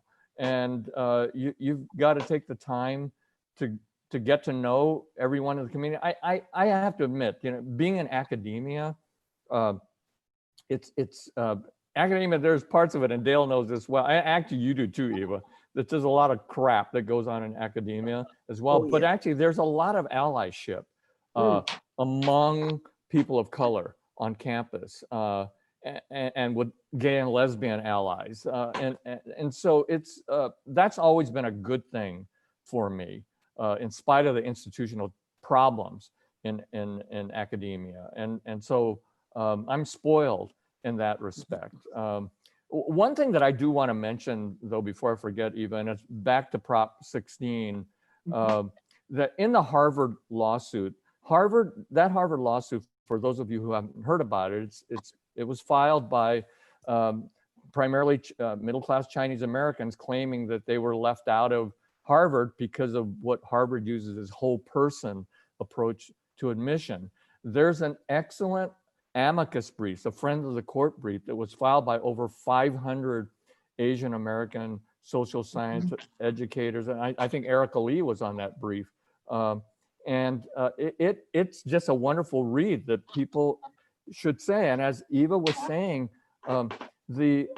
first of all, there's a myth that there's an Asian penalty when race is used as a factor. In fact, the data shows that Asians actually do pretty well, statistically better than their population at a place like Harvard. And also, I'm going to play the Chinese American card here. I'm actually pretty upset that a lot of the anti-affirmative action crowd out there are middle and upper middle class Chinese Americans. Yeah. Come on, people. You got to think bigger, okay? First of all, we aren't the only Asian Americans. There's all kinds of Asian Americans. And you know what? There are Asian Americans that hurt. There are Asian Americans that don't get straight A's. There are Asian Americans that come from disadvantaged populations. And we got to think bigger. Come on. We got to be bigger than what the plaintiffs in the Harvard suit are claiming, in spite of the data that shows that they're off base. Two things. That Harvard case is being set up to go to the Supreme Court so that Trump's people can kill affirmative action. So just wait, that I'm sure that's going to happen. So we've got this little sliver of time. We hope that Proposition 16 will go into effect on December 17th, and we're putting together some manuals so municipalities can get ready to have contracts. And then I just want to go back probably 40 years, around 1983, when Black folks and women sued the San Francisco Fire Department because women weren't allowed to come in and Black people were terrorized with racial harassment. We said, hey, we got to reach out to the Latino community and the Asian American community. So Asian Law Caucus came in. So that's what you have to do. You want to see this vision, the beloved community, as Dr. King would say. And if you are in a situation and Asian Americans are left out, come on. If you see Black folks left out, come on. That's how we work together. We're almost out of time. So I'm wondering if Dale, if you have anything you'd like to say. There's so many other things I wanted to talk about. I was going, however, will we have a conversation? And we've run out of time. Bill said, don't worry. Bill was right. So Dale, any parting words? Yeah, I have a lot of hope for the future. And I think that because we're so dang old, we don't see all these young people on the streets or young people organizing, but they are. And after September 11th, for example, the Japanese American community was the first community to call Muslim organizations in Detroit and offer their support, because we've been there and we've been in prison, we've been subject to discrimination. And they were young people who did that.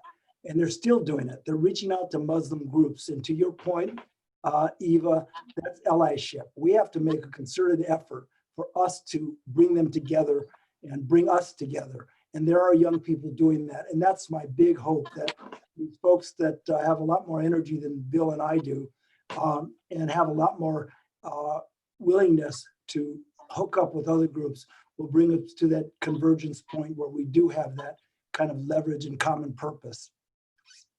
So, Bill, parting words. Thank you, Dale Manami. People, don't be lazy, and we have a responsibility with our friends and family. When you hear or see anti-racist, when you see and hear racist stuff going on, speak up. Come on, you got to end it. Speak up, even if it's a family member. You got to stop it. It's our responsibility. Thank you for this opportunity, Eva. Yeah. And this is really great. One thing I was thinking is, once we get out of Zoom land and be back in each other's presence, it might be interesting to have young people over to their house, of all different races. And some of us share our war stories, because we did some interesting stuff back in the day. And so we can share those stories. So anyway, thank you for having us. Love Bill Hing, love Dale Manami. We're true friends. Thank you. Goodbye. Love you, Eva. Thank you.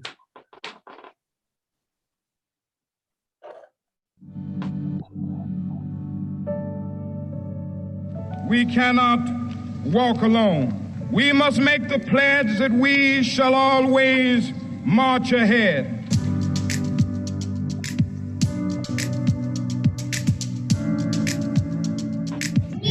Justice for Black families. Because they marched, America became more free and more fair. Not just for African Americans, but for women and Latinos, Asians and Native Americans. America changed for you and for me.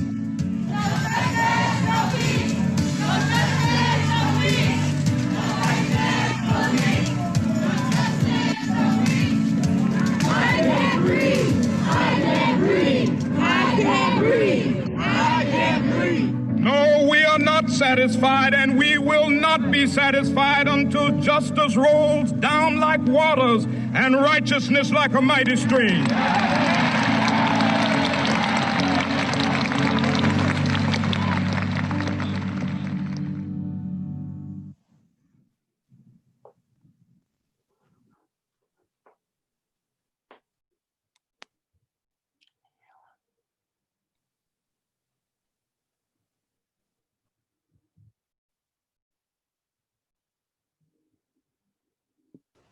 Hi, I'm Paula Madison, and I am so honored to be here. I'm the moderator, and I'm a panelist on the Pathways to Racial Justice and Inclusion. There are 3 of us who are going to be on this panel, and I'm going to start by just giving a quick introduction of people who probably need no introductions. I'll start with Conrad Ng, who is the executive director of Shangri-La in Honolulu, a museum that's a center for learning about global culture of Islamic art and design, and Helen Zia, a journalist and activist best known for journalism and her activism around and after the murder of Vincent Chin. Her latest book is The Last Boat Out of Shanghai, the epic story of the Chinese who fled Mao's revolution. And I guess just as some insight, I probably, now that I've listened to all the panelists, and it sounds like we're talking in some cases about 2 different communities. There's the African American community, and there's the AAPI community. And I might be the only person here who's at the intersection of both of them. I am born in the United States. My parents were born in Jamaica, and my grandfather was Hakka Chinese. And so that sort of gives me a different perspective than some of the folks here. I am going to go first to Conrad. Conrad, welcome. Love to hear your thoughts on where do you think we're going insofar as racial justice and inclusion, and how do we stop operating in our silos? Love to hear your thoughts. Yeah, thank you. Aloha, everybody. And my thanks to OCA for inviting me to be part of this summit, and also for organizing the summit. I think it's just a terrific opportunity for us to come together. And I think, as Bill said earlier, I find myself, and I've said this to Helen and Paula earlier, somewhat like a Forrest Gump when I see all these other speakers and names before me, people who are, in my mind, giants of intellect and civil rights and more. So, forgive me if I too sort of sound a little nervous. It's because I'm usually not among such giants. I'm just sort of among my daughters who also put me in my places as well. But turning to the topic, I mean, Paula and Helen and I and others had this conversation before the summit, and thinking about how the pandemic and these national risings for racial justice have revealed to a certain degree how fragile democracy can be. And this is what I think the previous panels have also talked about, and even thinking about that in 1776, when America was founded, it was then also seen as imperfect. And that the idea of the real work of realizing these ideals, which were articulated by a very small group of privileged men, nevertheless would hopefully be understood by a whole lot of others, and these ideals will be realized by generations to follow. And, some of the folks that have been on this part of the summit have really been doing that work, often against great odds, and as some of the videos show, also in the face of violence, have fought for justice and equality. And it seems that something's unique now when we think about racial justice and inclusion, that right now, the moment in which we would perhaps ordinarily think about how change and realizing our democratic ideals would be undertaken, say, for example, through our democratic institutions. Well, it seems that our public trust in these institutions have eroded. you know, somewhat to maybe arguably to an all-time low. And that also includes our trust in elected officials. I mean, it's kind of sometimes clear that some of our elected officials don't know what they're talking about or don't know what they're doing. And some have even stopped pretending to know anything, you know, at all. And so I think about that moment, and I think, you know, these times are complicated and tough, and challenging to our core. But other generations have taken that challenge. There's no easy solutions in realizing ideals, as my mom sort of has told me when I sort of complained to her about things. She said, well, you know, Conrad, if things were easy, then everyone would be doing it. And that's not who I am. She said, that's not who you are. You're the main character in your story, and it's up to you to make it easier for others.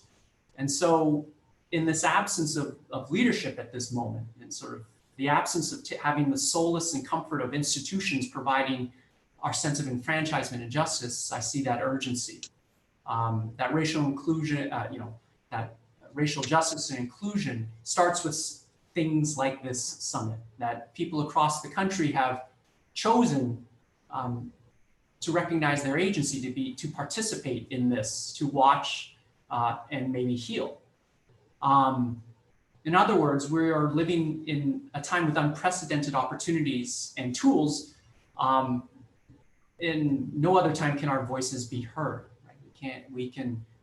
We might need to be distant because of the pandemic, but we can be brought together to articulate and remind ourselves of the values and aspirations that we hold ourselves accountable to, and finding those aspirations reflected in the work of others and in the allyship of others. And that's where I think this sense of racial justice and inclusion begins. I remember thinking during our talk, Helen and Paula, I wrote these notes thinking about, well, what would I say to kind of summarize that? And it just kind of wrote down what I often write down, which is what people may call hyperbole, is how to change the world. So I started writing that down, how to change the world. And I forgive myself if I am prone to hyperboles because, you know, I choose hope. I won't be able to tell people in this panel how to do that, but it strikes me that some actions haven't changed, and I want to share those as part of this conversation. They're simple, right? They're things that I think it's not too hard for us to really come to when we think about that mantra. I mean, the first one, it would seem, is to vote. Even while democratic institutions are struggling, they're the best things we've got. That means registering to vote, registering others to vote, and vote in every election and for every office. It also means running for public office, and that part of those in pursuing institutional change. Serving on public commissions, such as what Paula has done, of any kind, whether that's the Board of Education or police commissions. Another formula is to serve and support community organizations. Serve on the board or volunteer for community organizations that are central to improving the civic fabric of our communities. You will see, and these organizations fill a need, and these needs sometimes don't discriminate. They affect us all, from toxic masculinity to violence against women. Finding that time to volunteer or to serve on those community organizations is so central, I think, to thinking about racial justice and inclusion. Seeing how the problems that impact a community impact us all. The final sort of thing I was thinking about was, okay, there's vote, run for public office, there's, serve and support community organizations. And the last one is, organize a movement.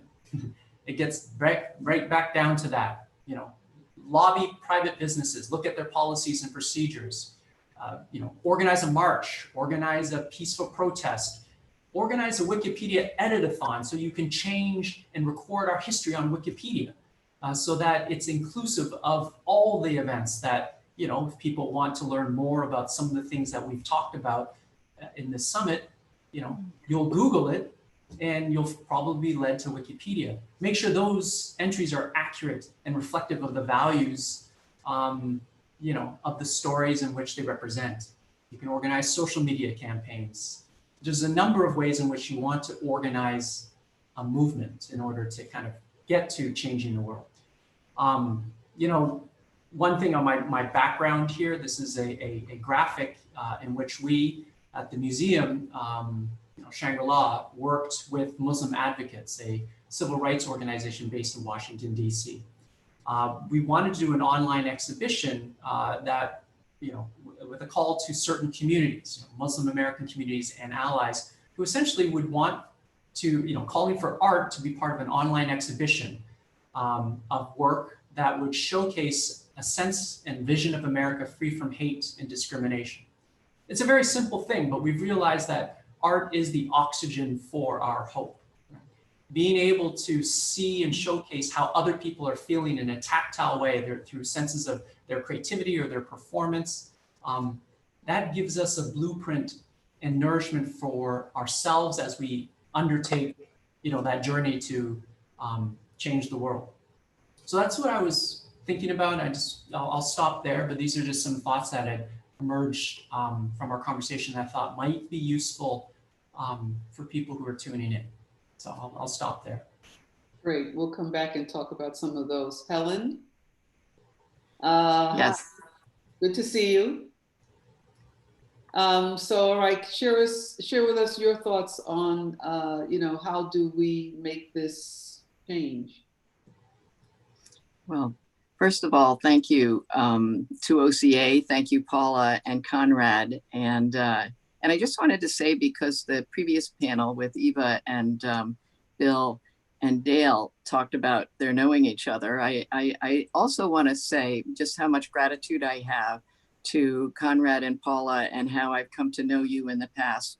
And so for younger activists and community up and coming leaders in the world, people who are in the space of trying to make change, or as the words behind Conrad say, try to create a culture for a better America, you cross paths with people over the years. And I first met Conrad when I was watching the inauguration of President Barack Obama.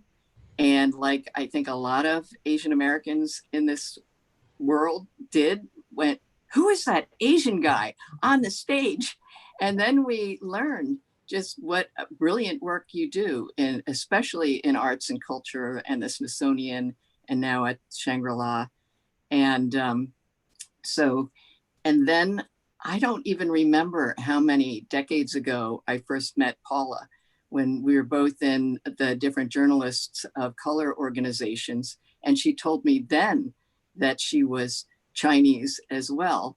And then we crossed paths again when her book, Finding Samuel Lowe, came out, her grandfather, and her search and the things that her mother encountered were so similar to what my mother encountered that we both decided that we were sisters from another mother. And so it just wanted to start out saying what an honor it is to be with both of you. And we're on this panel about the future. And so for activists younger than we are, you do meet and cross paths and you build these relationships, as other panelists have said. And so in thinking about the future and about solidarity and where we're going, I actually remembered that 16 years ago in 2004, I actually gave a talk that was called Colliding to 2020, Asian American Past, Present, and Future.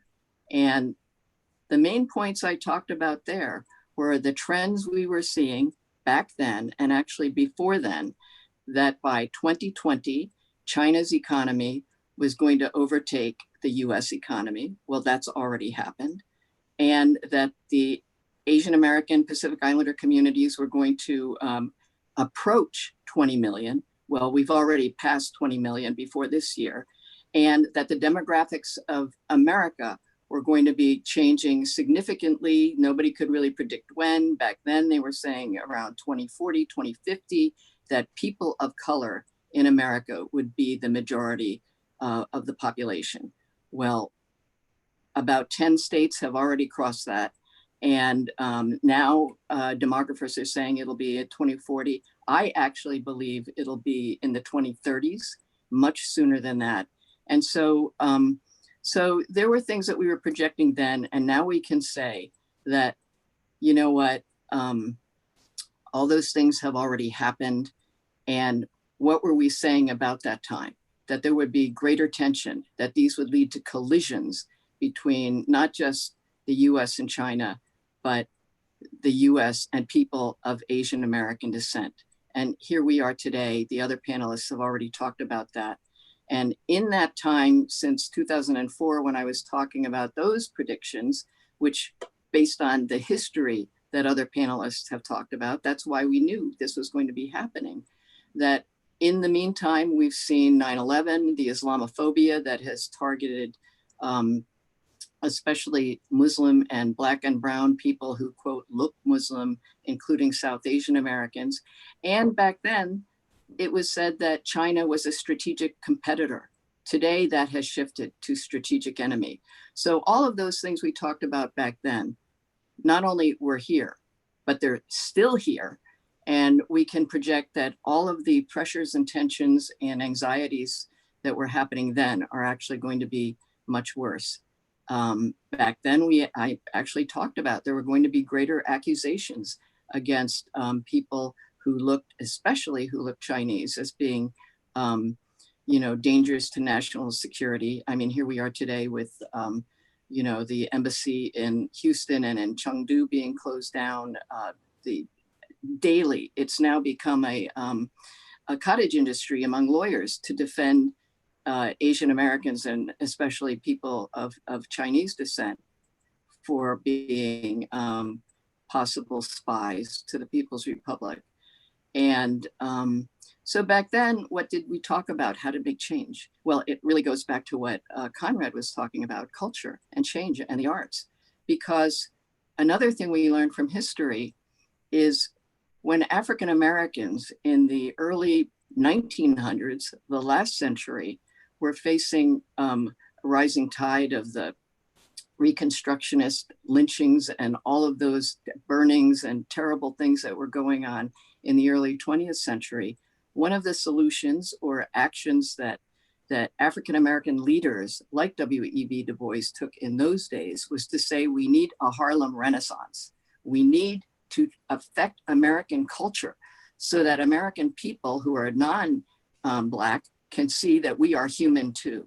And so this was, you know, people look at jazz and the arts and think that, and not realize that there was actually a concerted, well thought out movement to actually make change.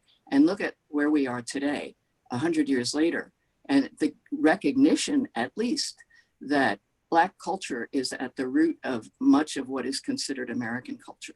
So one of the things I said back then is to build the kind of recognition, unity, where Asian Americans and Pacific Islanders are considered part of a multiracial effort to make change, is that number one, we also have to talk about an Asian American Renaissance. And what would that Renaissance include? Well, much of it would have to be saying who we are as Asian Americans. And I would emphasize the American part there, because as the earlier panelist said, this idea that we are the perpetual foreigner. Well, and let's also throw in the model minority racist myth that exists. And why do these two impressions or stereotypes exist about Asian Americans? Because it's part of white supremacy. And so what we talk about in our Asian communities is, you know, the harm of being seen as the perpetual foreigner and then being the subject of racist attacks, or the model minority racist myth about how that affects us, but not how it is also one of the underpinnings of white supremacy, because it puts Asian Americans in the space of being sort of between Black and white, and that, you know, if African Americans are at the bottom and whites are at the top, then we can somehow believe or dream that we can reach the top, and that we are not the bottom. And so that is part of the framing of white supremacy, and we are part of that. And so our conversations and our culture and what we talk about in our communities really have to address how we fit into and how we must oppose white supremacy and what that means for our communities. And so, you know, those are some of the things that I know the other panelists in the previous two sessions have talked about. But so on the trend of the increasing, you know, diversity of America, one of the reasons we see so much fracturing and so much division is precisely to disrupt any chance of unity among people. So Paula, to your question about how do we, you know, build a movement that can bring people together, we have to understand that the divisions are deliberately there to exploit and manipulate us into fighting each other so that we can't get together and make these changes. So I would say for our communities, we, you know, those are some of the things we just really have to do. And we have to begin by calling out and questioning and educating ourselves, our families, but calling out too, wherever we see racism perpetuated, and not just racism, but really any of the isms that keep us divided, you know, sexism, homophobia, class, you know, differences, linguistic discrimination that especially we in our Asian American communities know about. And so those are some of the things.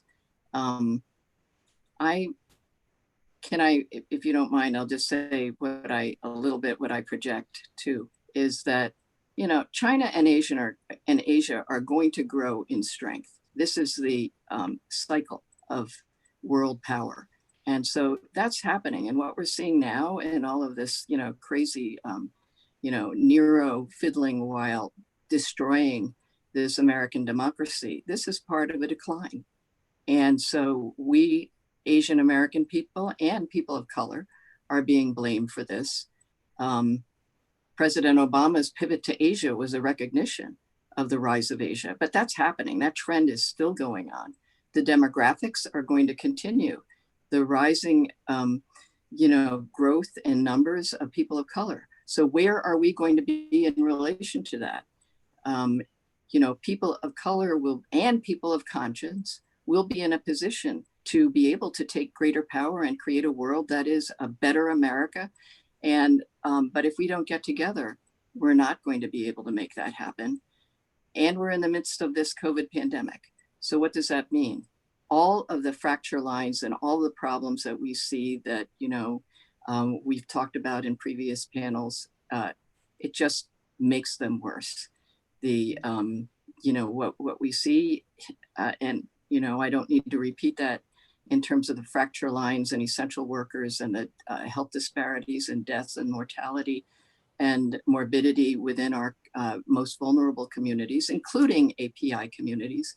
It has just made things worse, and the divisions and the economic pain that's coming out of that.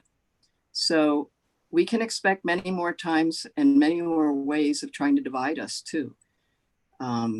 Those are the negatives. The positive is that we have a movement in front of us led by Black Lives Matter that can't, you know, Asian Americans were already experiencing the anti-Asian hate attacks, but Black Lives Matter has changed the discussion all over the world to talk about systemic racism. So we are at a moment where, you know, people can call it, I think, a, you know, strategic inflection point where even police departments are talking about systemic racism, something I never thought I would hear. But so how do we make a moment turn into a movement? That's where it has to change. And if Asian Americans don't become part of this discussion and see where we are, where we play a role in either maintaining or disrupting white supremacy, then, you know, if we don't see that, we will not be part of making the world better. In fact, we'll be part of the problem. So those are some of the things I've been thinking about lately, and how I think all of us have a role to play, whether it's within our families, our workplaces, our communities, our campuses, but to be visible, to make ourselves be seen beyond, you know, the perpetual foreigner or part of the model minority racist myth, and to assert our full humanity, and to be able to show that we take a stand with human decency, human dignity, and justice for all people. And so to me, that is the call for all Asian Americans today. That's great. I mean, I would like to share some of the things that I've been thinking about lately, and speaking to this issue, which is, where do we go from here in the future? Interestingly, about a month or so ago, what hit me squarely in the face was that I was not seeing images of unity here in Los Angeles between people of the African diaspora and people of the Asian diaspora. I saw it on the streets among the demonstrators, but I wasn't seeing among the established older organizations, the established older leaders in the community here. We were seeing each other side by side and in effect presenting a unified front. So we put together a committee that right now has about 10 of us. And the committee is comprised of Chinese Americans and African Americans. And one of the things, Helen, that you said, and then I'm going to say something about what Conrad said. You mentioned the Harlem Renaissance. And there is, I believe, this belief that there's this kind of homogeneous African American community when there really is not. My parents come from the Caribbean, from Jamaica. And the numbers of people who were recognized as the artists and the musicians and the prominent people in the Harlem Renaissance, many of them came from the Caribbean, and many of them were LGBTQ. So that what we're not necessarily hearing is the brilliance of the arts encompasses Blacks for certain. Not all of them would have been called African American. The other thing is that after I finished my 12 years of Catholic school, I became a Muslim. I joined what was then called the Nation of Islam. And so to this day, I vacillate between where my religious loyalties lie. And surprisingly, most people in this country, if they were to think of Muslim Americans, they would think of people who hailed more from Northern Africa, the Middle East, et cetera, when in fact, the huge overwhelming majority of Muslims in the United States are Black. They are Black as African Americans. They are Black as immigrants from the 54 nations of Africa. They are Black as they have come from the Caribbean. And I want to sort of dispel this kind of surprise that Blacks were in support of immigrants' rights. A lot of us have passports from other nations. A lot of us, our parents are from other nations. So the idea that most of the Black people in the United States are the descendants of Africans who were brought to the United States in slavery is absolutely true. On the other hand, there's a significant percentage of people like me who are African American, and I'm a first generation American. My parents hail from Jamaica, and one generation back it was China. I say all that to say that surprisingly, the things in terms of what I've been thinking about, what I learned is some of the leadership here in Los Angeles as the African Americans who we invited to join this coalition, this committee, had no idea that there had ever been an organized effort in some parts of the Chinese and Chinese American community against affirmative action. This was a fact that they learned less than a week ago. I was stunned, and it pointed out to me the extent to which so those of us in this discussion, we have friends who are across the races. But what shocked me was that I am here in Los Angeles, and I have identifiable prominent people in the Chinese American community and identifiable prominent people in the African American community who really don't rub shoulders, who maybe see each other at some sort of a community meeting or an arts event. But the discussion about Proposition 16 that Ava and Bill and Dale were having in Los Angeles really is not including that in San Gabriel Valley, there is an organized, very important, effective, and funded movement to kill it. So when I look at the future, what I realize is that I'm not sure we're really talking to each other. I'm not sure that we're really talking to each other beyond specific challenges that we might unite around, because it's not, for me, it's not matching what I'm seeing in the Generation Z, Gen X, the folks out in the streets, the hundreds of thousands, if not close to 1 million faces that I've seen where they're all colors, all persuasions, all whatever. And they're marching because this economy has proven to not be what they were told it was going to be. And so for they're saying, let's take the whole thing apart and look at it and see how we can rebuild and reconstruct. But let's start first with the police or the invading militia. I say that as having been vice president of the Los Angeles Police Commission, but that is how I see it. Share your thoughts on my monologue.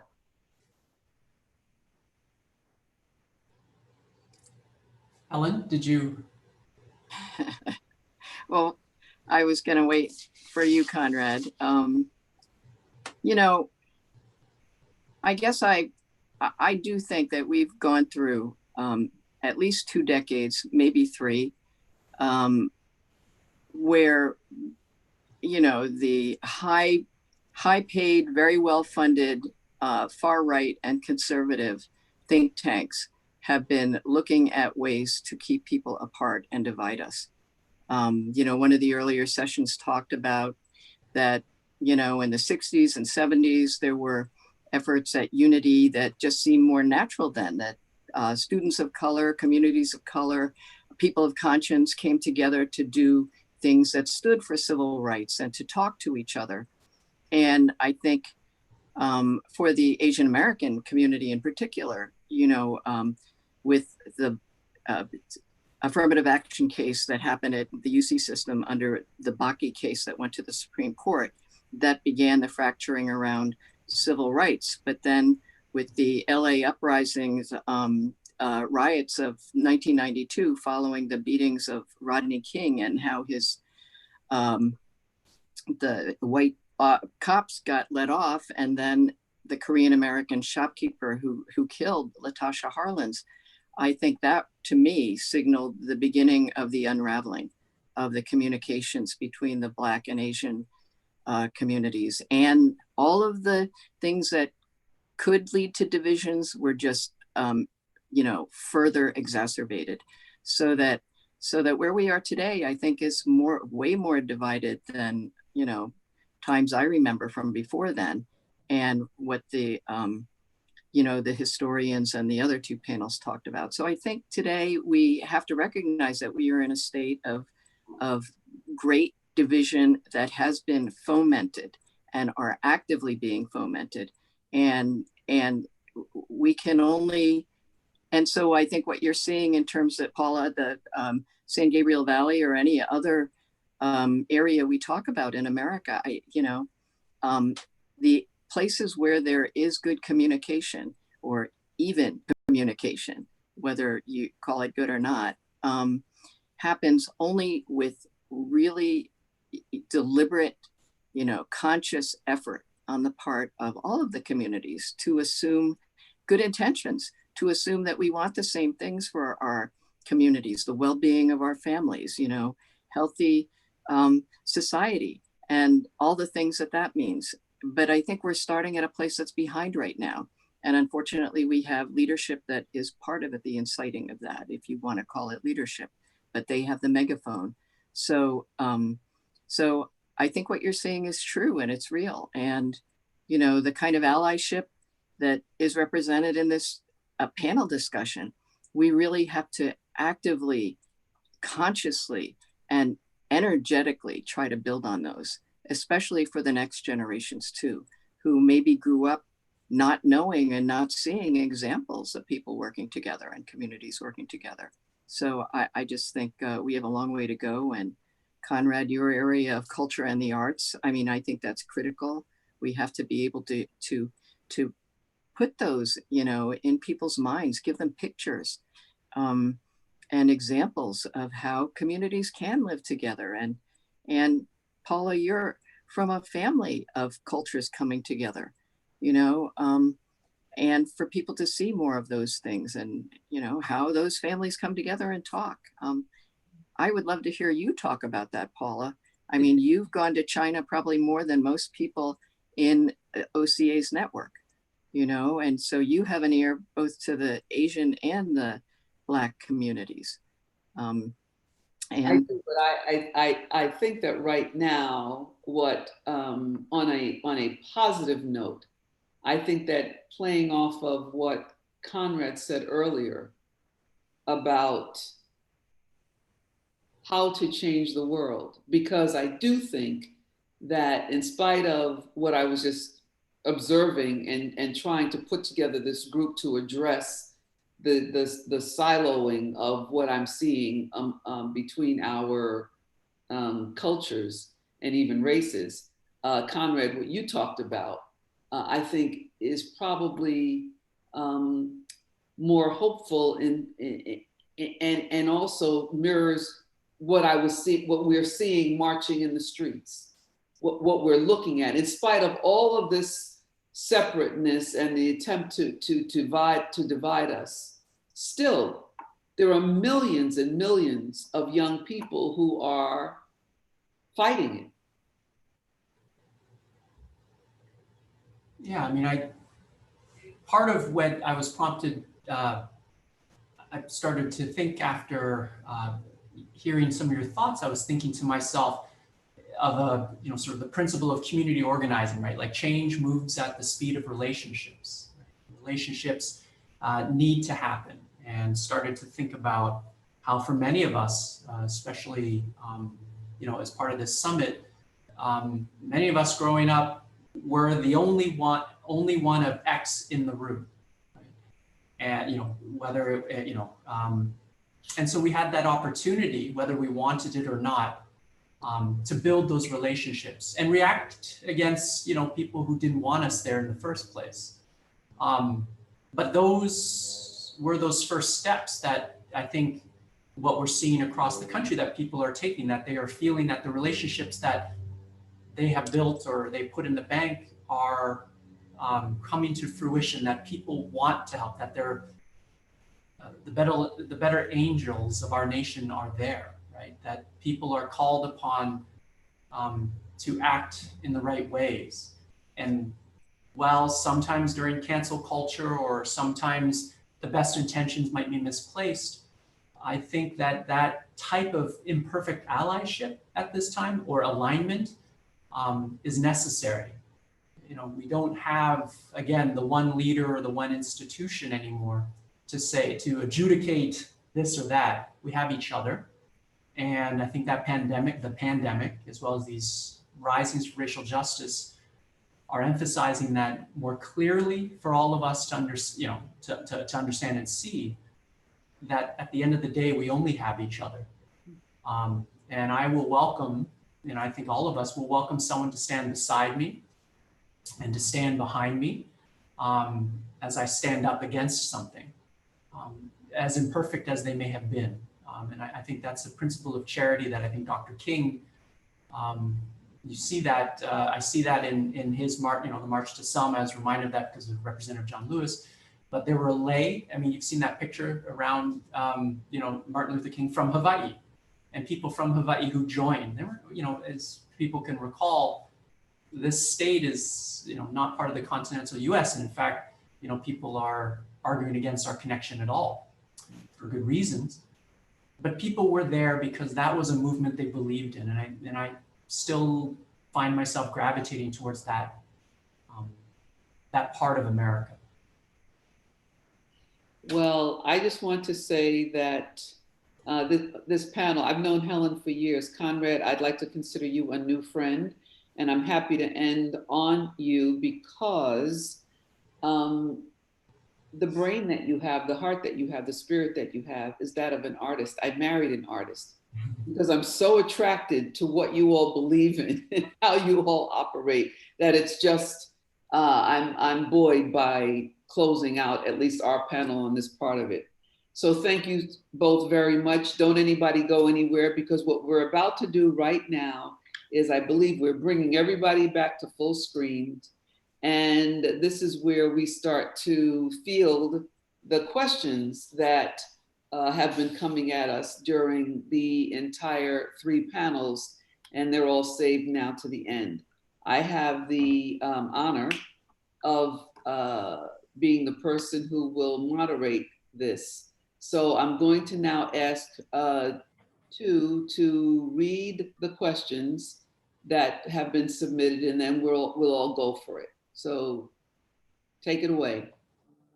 Thanks, Paula. The first question we have is, to the panel, you talked about allyship and reciprocating. How can we encourage more reciprocation?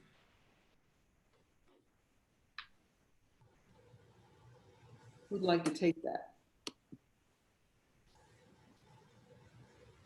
Well, then I'm going to just go out there and I'll ask Roland. Roland, how do we encourage more reciprocation? Well, I think we have to examine the areas where we have common issues and then just act on them.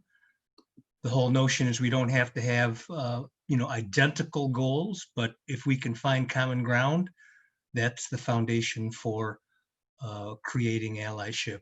And I think Bill Hing has a point of view as well. Well, I actually think, I'll be blunt, I think that's kind of a selfish question, the way I hear it. And listen, if you're always expecting something in return, forget about it, okay?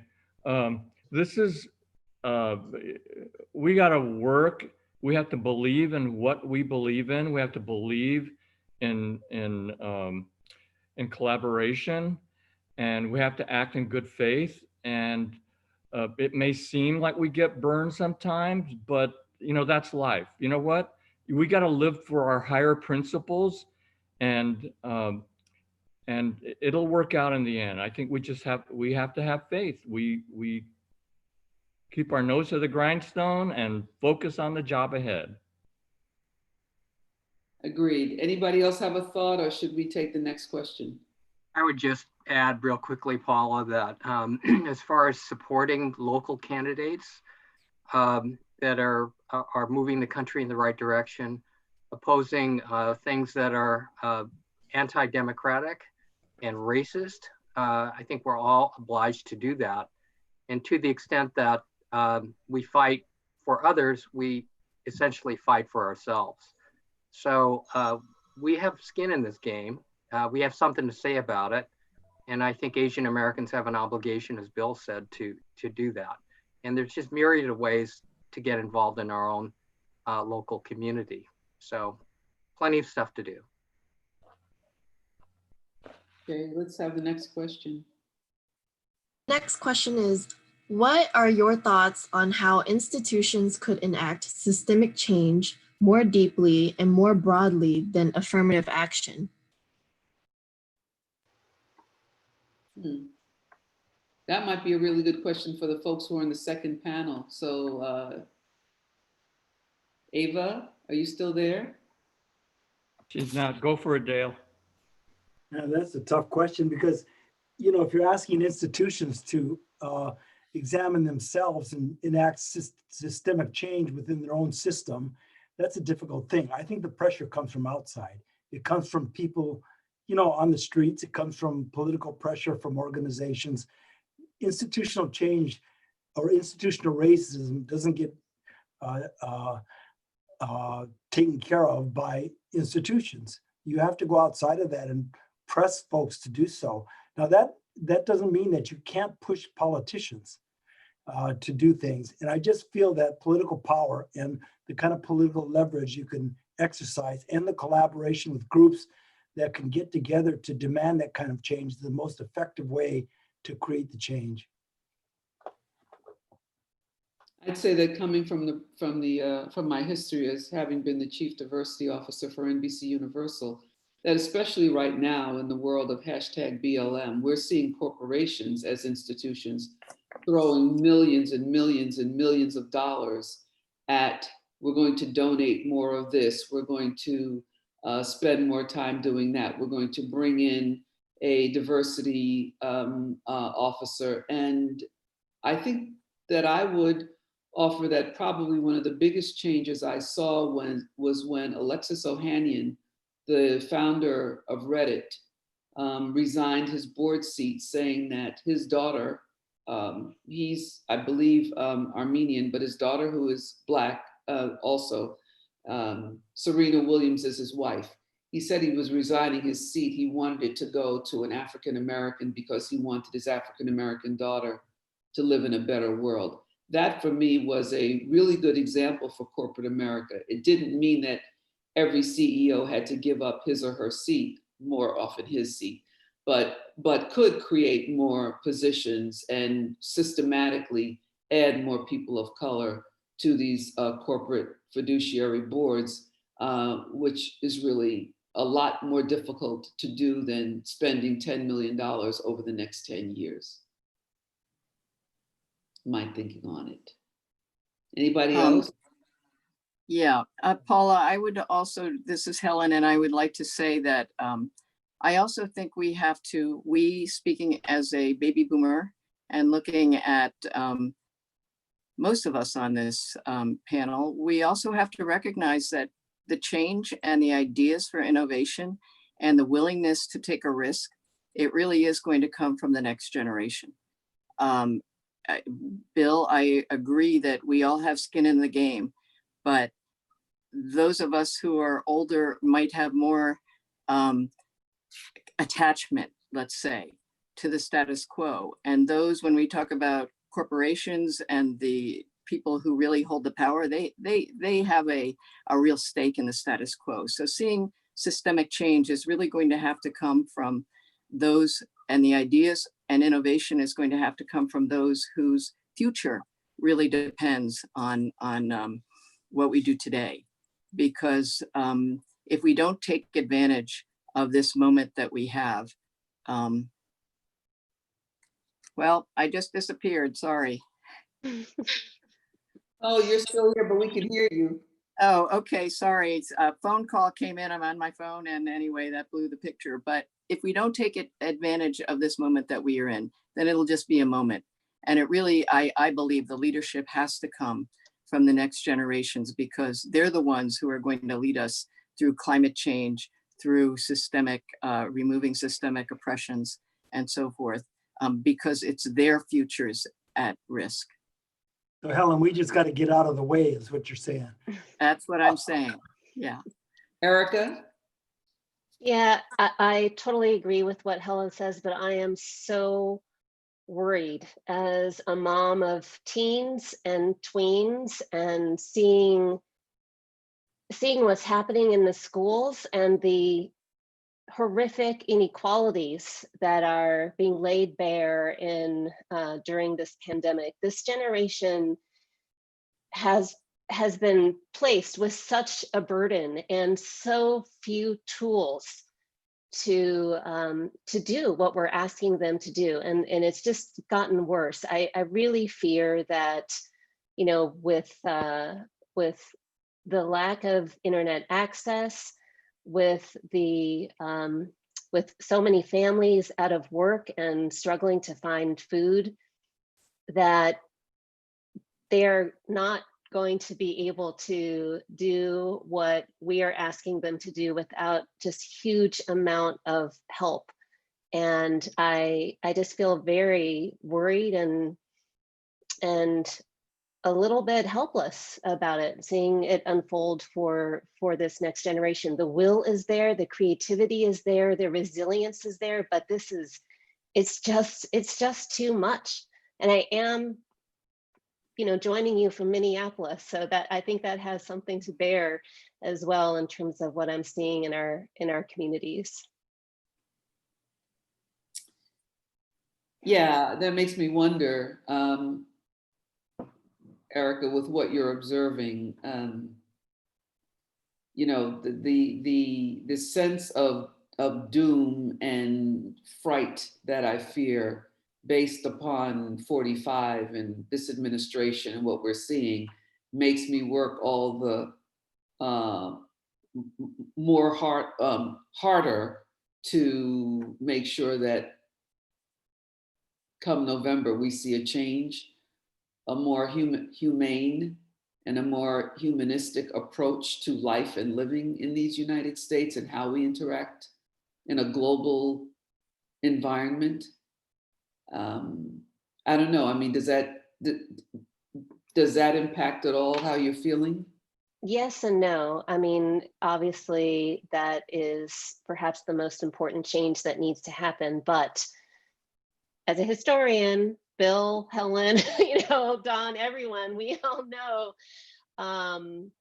that these problems are deeply entrenched, and it's not going to go away with simply a new person in the White House. But I also feel that, as we know, when children are out of school, we've heard about that term, summer melt. We're going to be looking at a few years of non-engagement, inability to grow and learn at these really formative years. And I've also seen how it deeply impacts the inner psyche of young people. I remember this distinct change when I have gone into my kids' high school and have helped first generation college students write their college essays. And 2016, they were still telling their immigrant and refugee stories. But then a year later, they would say, I can't use this term refugee, right? Because it's a bad word, right? And I said, no, absolutely not. But it's become internalized. And,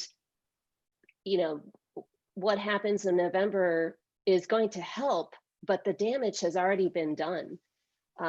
So I just want to make sure that as we're investing, as we should, and inspiring this next generation, that we fully understand the obstacles that we've placed in front of them as well, that are just, I feel like for some, insurmountable right now. Oh, can I just say something? 50 years ago, I read a book about institutional racism. And the reason it's been embedded in American society is it comes from a history of exploitation of the nature of the system we have. And, I don't think you're going to change that unless you break down these institutions. I mean, it's going to be very uncomfortable and difficult. But at some point, there's got to be some really serious changes to occur before we're going to have getting rid of institutional racism, for example. That's why they call it institutional racism. Yeah,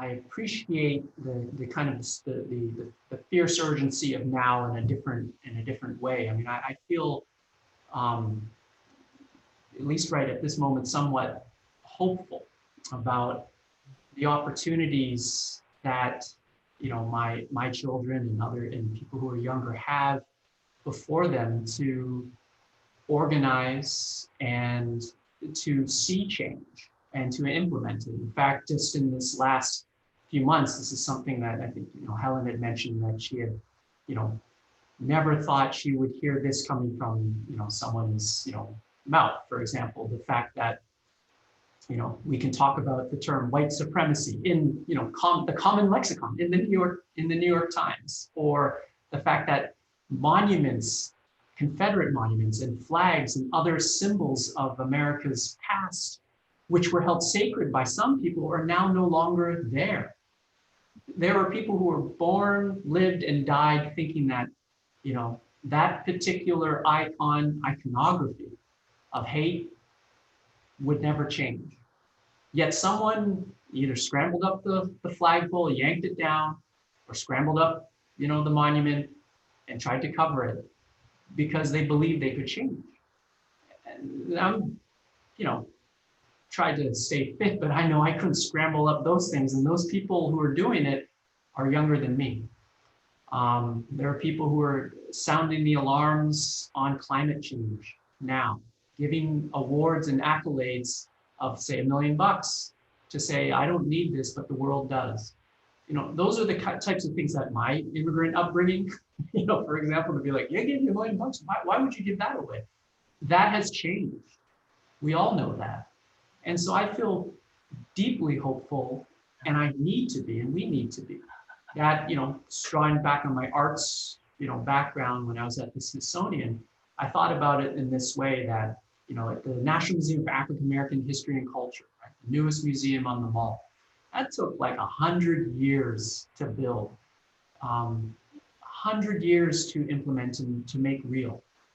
And there are people, as I mentioned, who lived under slavery, lived under Jim Crow, lived even to under now, you know, to this day, you know, thinking that now, you know, at one point this would never happen, and now it has happened.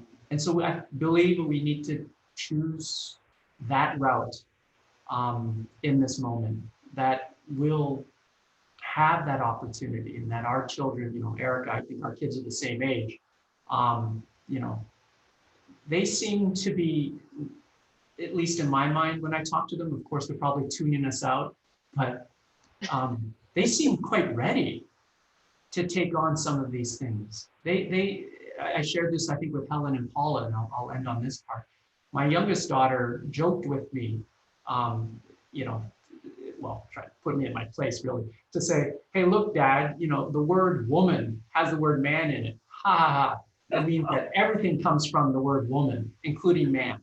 And I remember thinking, what a reversal, that she is now in a world in which she believes, as she rightfully should, be the center of the universe. And I'm not trying to say that I'm a feminist, you know, and using my daughter to frame that, but I see it as a sign that she is in a different world, different than mine, and that she's shaping it and telling me I should shape my own. So I'm going to end on that note, because I think there's possibility in the next generation. I agree. All right, we have time for one more question that we can pick apart. So let's have the last question. The last question is, we can't let the call for defund the police be a stumbling block between uniting Asian and African Americans in dismantling racism. What are your strategies to explain what defunding the police means? There's something inherent in that question that's even suggesting that African Americans would be in favor of defunding the police, which I'm not sure I agree with. But was it just me who heard that, or am I overly sensitive? I would agree with that. I think the use of defund as opposed to reorganize, I mean, it's just a simple matter of semantics. And if you're going to reach way more people who need the police in their communities, then maybe you could use, I don't like the word either. I think you could rephrase it to accomplish the same thing, but reallocate the resources and reorganize a police force. Yeah, I mean, I think that no one wants lawlessness. And sort of, I guess, hidden in that, I was hearing that, you know, Black people would be in favor of defunding the police. That is something that absolutely has come out of the hashtag Black Lives Matter platform. However, in the discussing of it, it then has evolved more to be a discussion around how do we reimagine the police? How do we have community policing? How do we not have what I was calling earlier, an invading militia in our neighborhoods? How do we have people who are our neighbors, who are there to, as the side of the car says, to serve and protect? That's what we all want. So I don't think that necessarily means that we're on that African Americans and Asian Americans might be at different ends of the spectrum. I think they're really right together, but it just has to be the recognition that even right now, Los Angeles, New York, Chicago, name them, small cities, they're talking about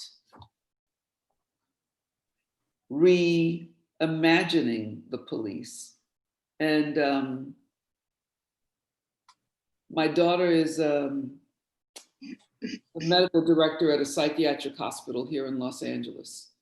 And where she and I intersected when I was on the police commission, I asked her, I was like, do you know that on every shift, there's only like two professionals per shift for the police department who can go out and answer psychiatric 911 calls? And she said, Ma, I know.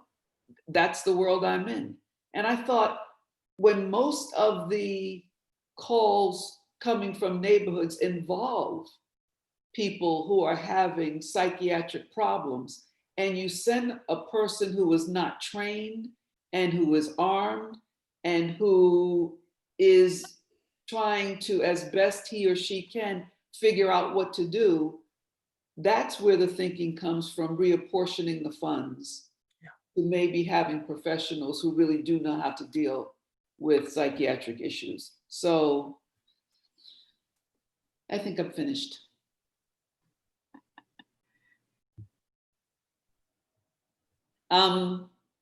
Anybody else have any comments on that? I think, I don't know, my Zoom is going, I don't know, my connection is going, but I think this is I know it's not exactly, but I think it's partly generational. I'm a little bit cautious, to be honest with you. I agree with you, Paula. I was on the police commission too, okay? That we ought to be using the term reimagining. If I were to have come up with the phrase, I would have used that, but it is what it is. You know, people have put out there, defund the police. And I'm not about to redefine it for the people who really want to defund the police. We just got to accept that there's going to be tensions on our side and deal with it. Yeah, yeah. But even in reimagining the police, there's a tension because, you know, we saw the head of in LA, the LA school police, he quit as soon as they reordered the budget. But, you know, who would have thought 6 months ago that reimagining could happen? And that's why I'm right with Conrad in I am so hopeful. I may not have sounded hopeful, but I'm really very hopeful about what we're seeing now because, you know, back in the days of when I was a young revolutionary, we didn't get really far. I mean, we got Earth Day, you know, we got Black Studies, and we got some Asian studies, but not a whole lot. But today, we really are seeing overhauls, which I think has my 68-year-old body just, you know, oozing with excitement because I think some significant changes actually are right there. They're right there and we're going to get there. So I'm excited. I think I'm supposed to, at this point, turn it over to Roland for closing remarks. Thank you, Paula. I'm speaking on behalf of everyone at the OCA, Asian Pacific American Advocates, but particularly Ed Liu, who's the OCA Executive Vice President and co-chair of the Summit Programming, and he's convalescing tonight and not able to be with us. So I just wanted to indicate thank you to all of the panelists and thank you to all of those of you who are watching. just want to make sure that you are going to watch the plenary State of Asian America on Friday, July 31st at 8 o'clock Eastern and 5 p.m. Pacific. And also the second plenary, which is Unpacking Our Biases to Address Systemic Racism. That's on Saturday, August 1st at 6 p.m. Eastern and 3 p.m. Pacific. So thank you very much and have a good evening. Thank you. Thank you all. Thank you.